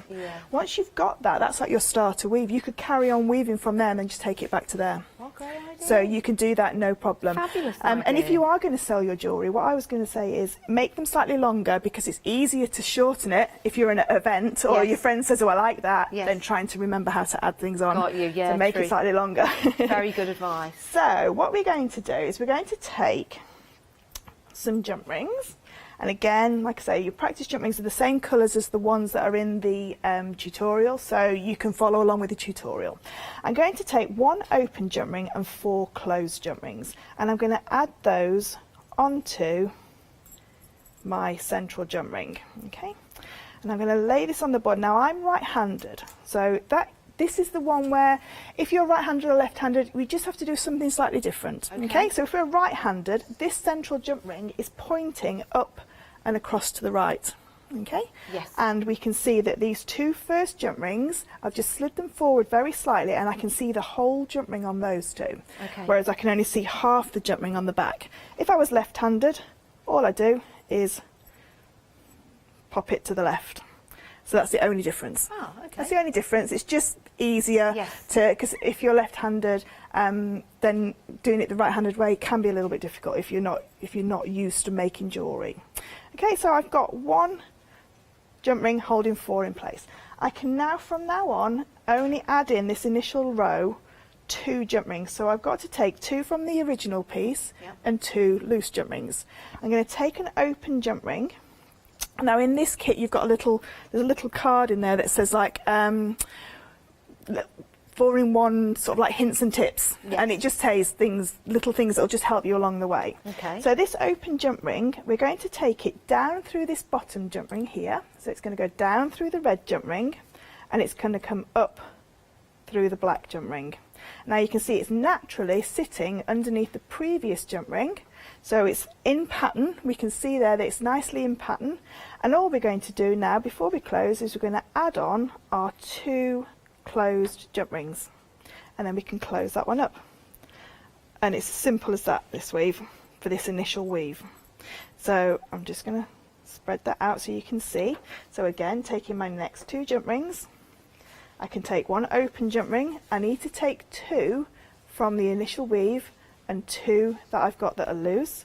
So I take my jump ring, I'm going to go down through the bottom jump ring and up through the top jump ring. Now as you can see, all open jump rings are going to sit underneath the previous open jump rings, and all the closed jump rings are going to sit on top of the previous closed jump rings. So that's a little rule that sort of like comes to mind when you're doing this weave. And what I always say to people when they're learning this weave is, don't forget this is an easy weave because they made sheets of armour with it, so it had to be easy to make it. Okay, and then I can close that one up. So you can see now how we're starting to get that pattern, and you will see the pattern if it's wrong straight away.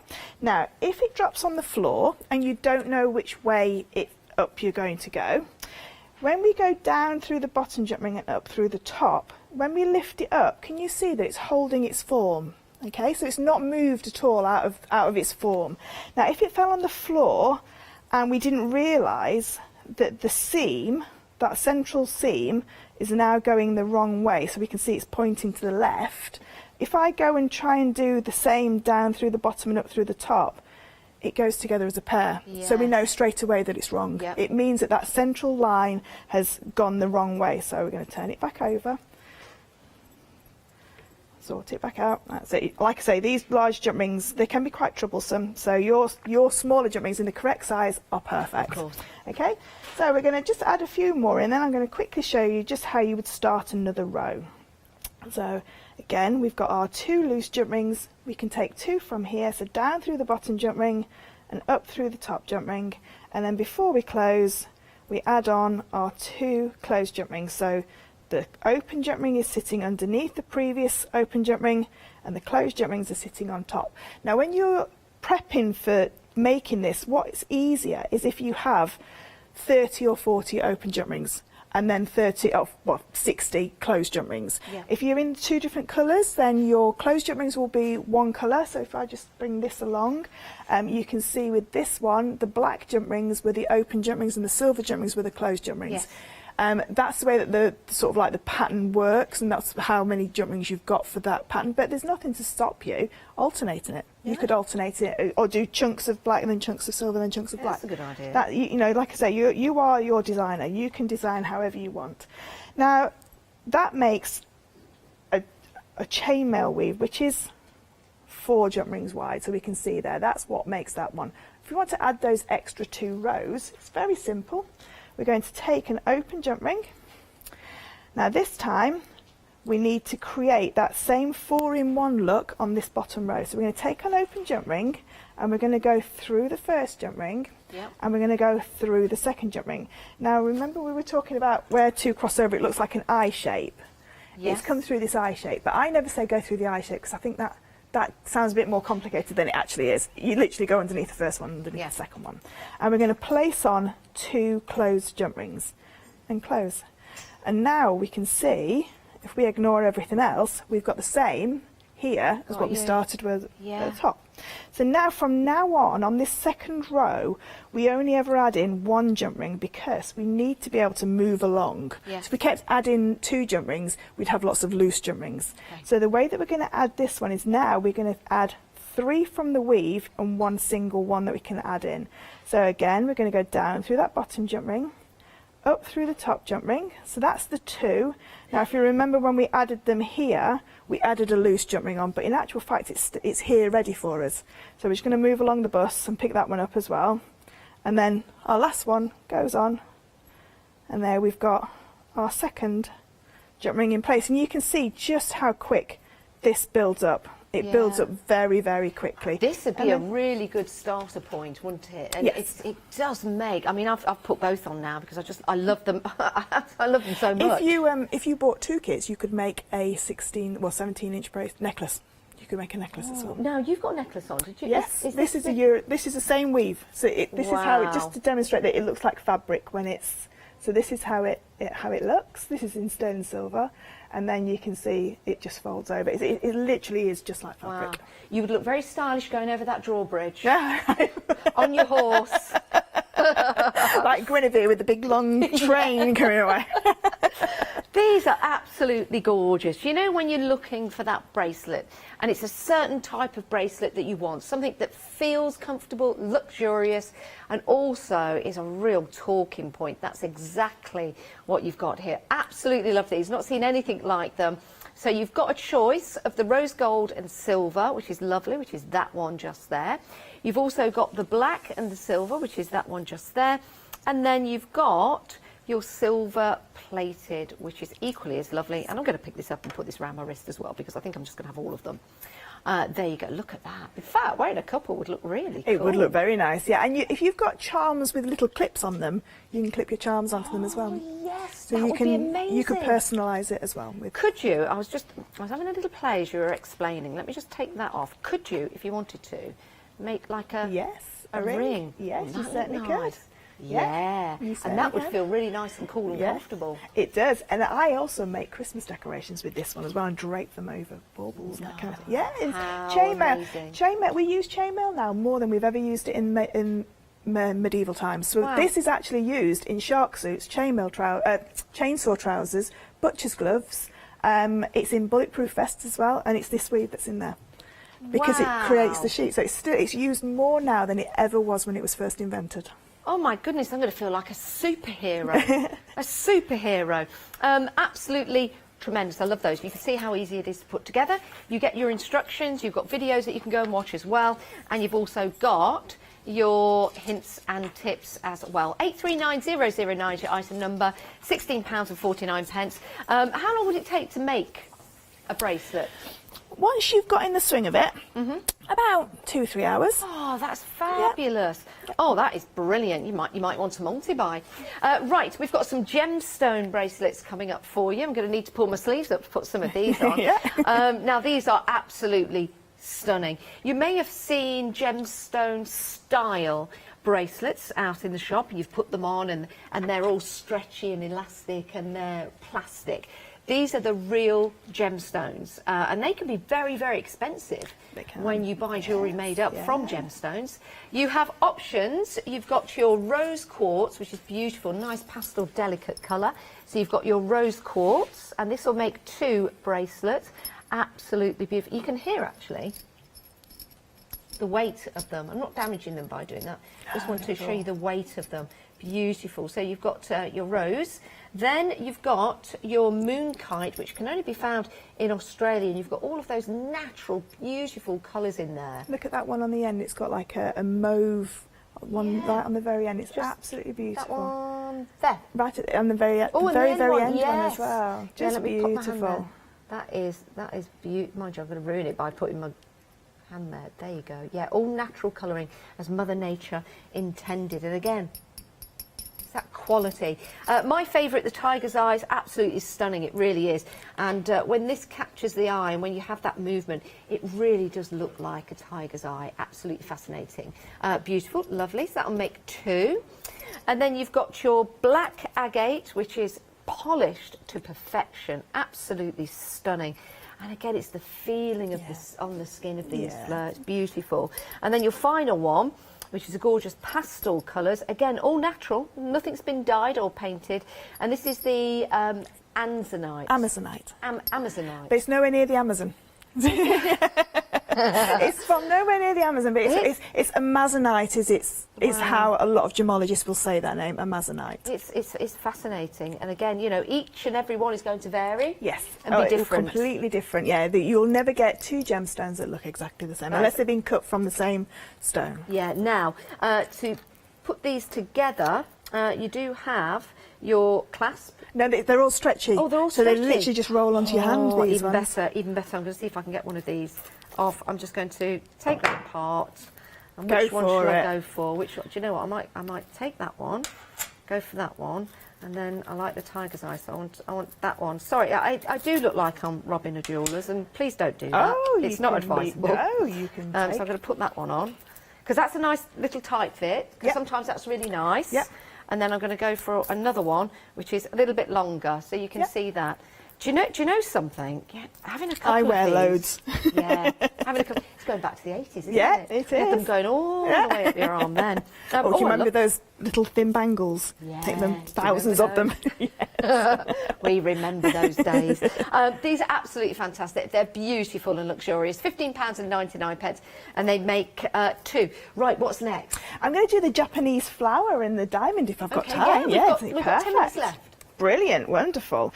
So this is the one where you make the little units up. So you get to make a necklace, a bracelet and a pair of earrings with this. And you don't need any other tools apart from the toolkit that we've got. So you don't need any cutters or anything like that.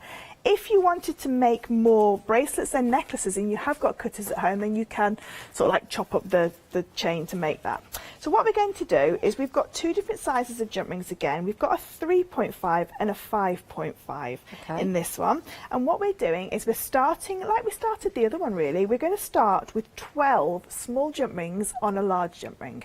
Okay, and then again we're going to take another open jump ring and we're going to pop it through all 12 of these small jump rings. Now the easiest way to do this is to put half on again and then just to feed the other half through. Now if you struggle with this part, don't forget you can undo the small jump rings, take them off and then pop them on as and when you need them. So we want to basically end up with 12 jump rings on 2 large jump rings. So we've got a 12 in 2. You also get another safety pin in this one, and again it's just easier to keep jump rings out of the way. What we need to do is we need to take all of our jump rings, our small jump rings, apart from 2 onto our safety pin. So I'm just going to take all of those, so we've just got 2 left, and just pin those out of the way. Now this central part here, this is the centre of our flower, so this is the centre here. This is where we're going to then create the petals around. So we're going to take 1 open jump ring and we're going to take 2 of our small jump rings that are closed. We're going to go through the 2 jump rings that we've left out from the safety pin, and then we're going to add on the 2 small jump rings and we're going to close it up.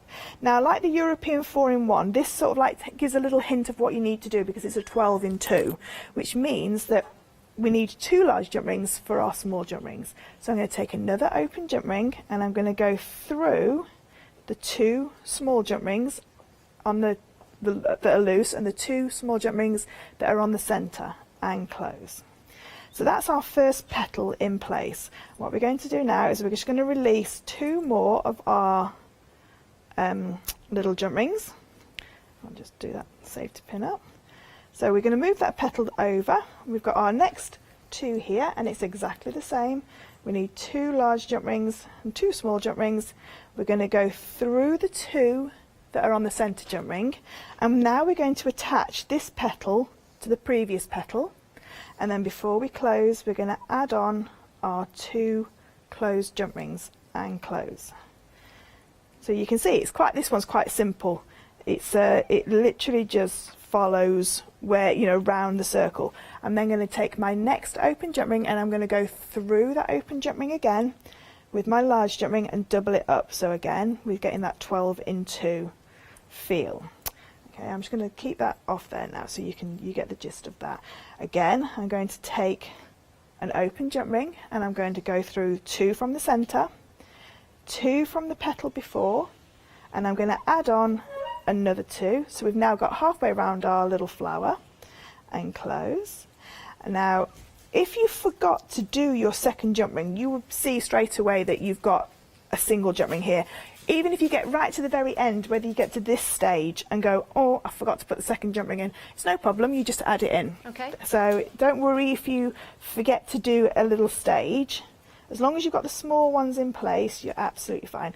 Now just remember that these jump rings don't cross over. They have to sit side by side. So if they try and cross over, what will happen is the weave will lock up ever so slightly, and we don't want that. We want it to stay nice and loose. But again, you'll be able to see that. Now if you get a little bit confident, you can put the 2 loose jump rings on the large jump ring before you start. And then all we do is go through the 2 there and the 2 there.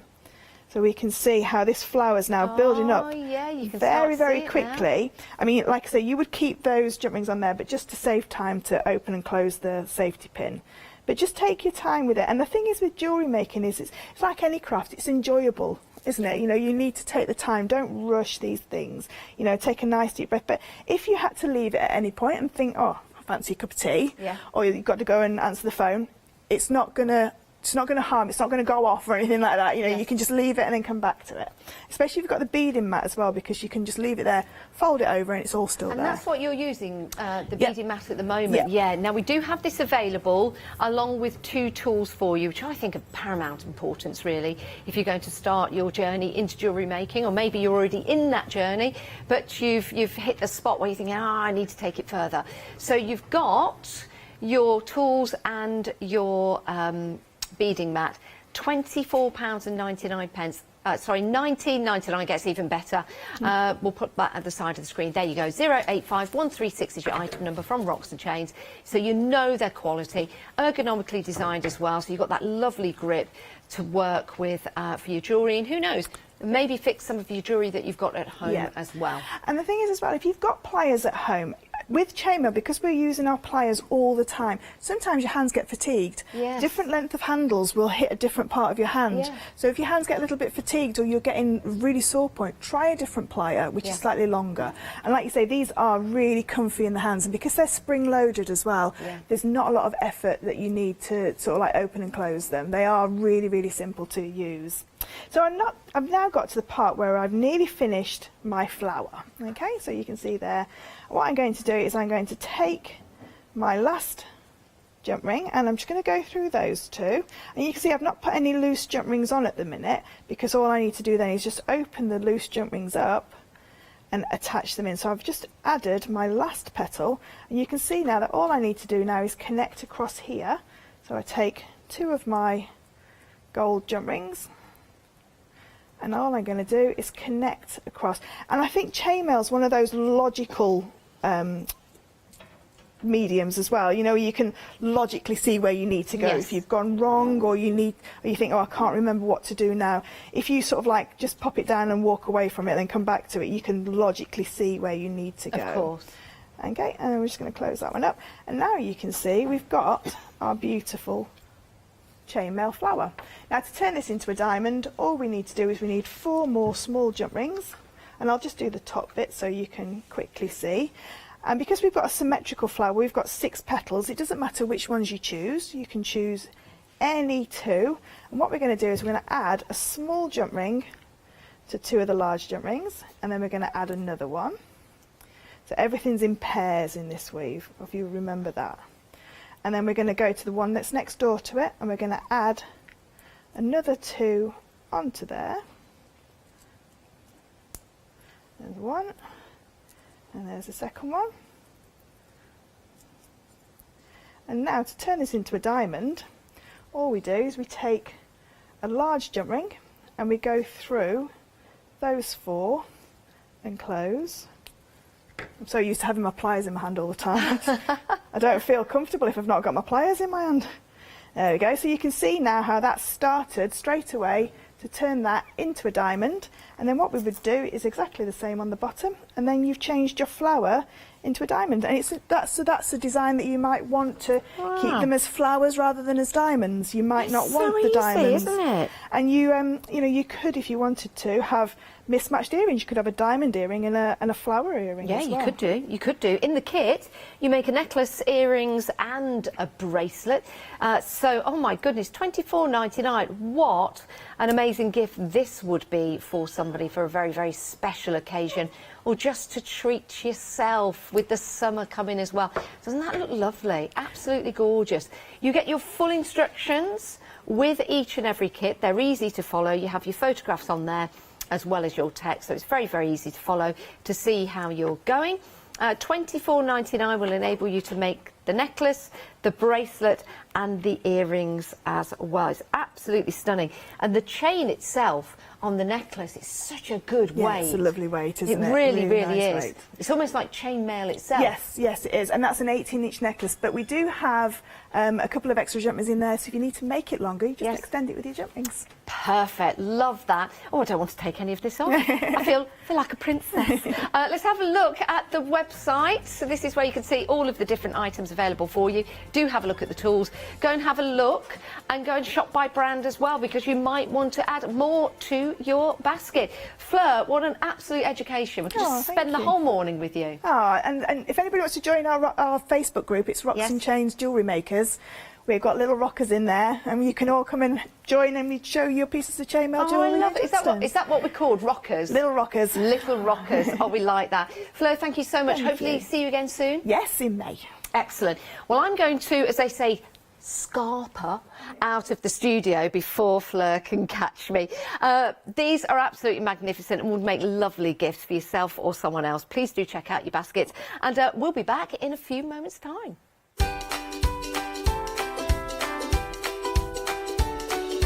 Right, a very, very busy show earlier on today. We've got Cardio Riverside Collection coming up next, Dewberry Designs after that, then Stamps Away One Day Special continues here on Hochanda.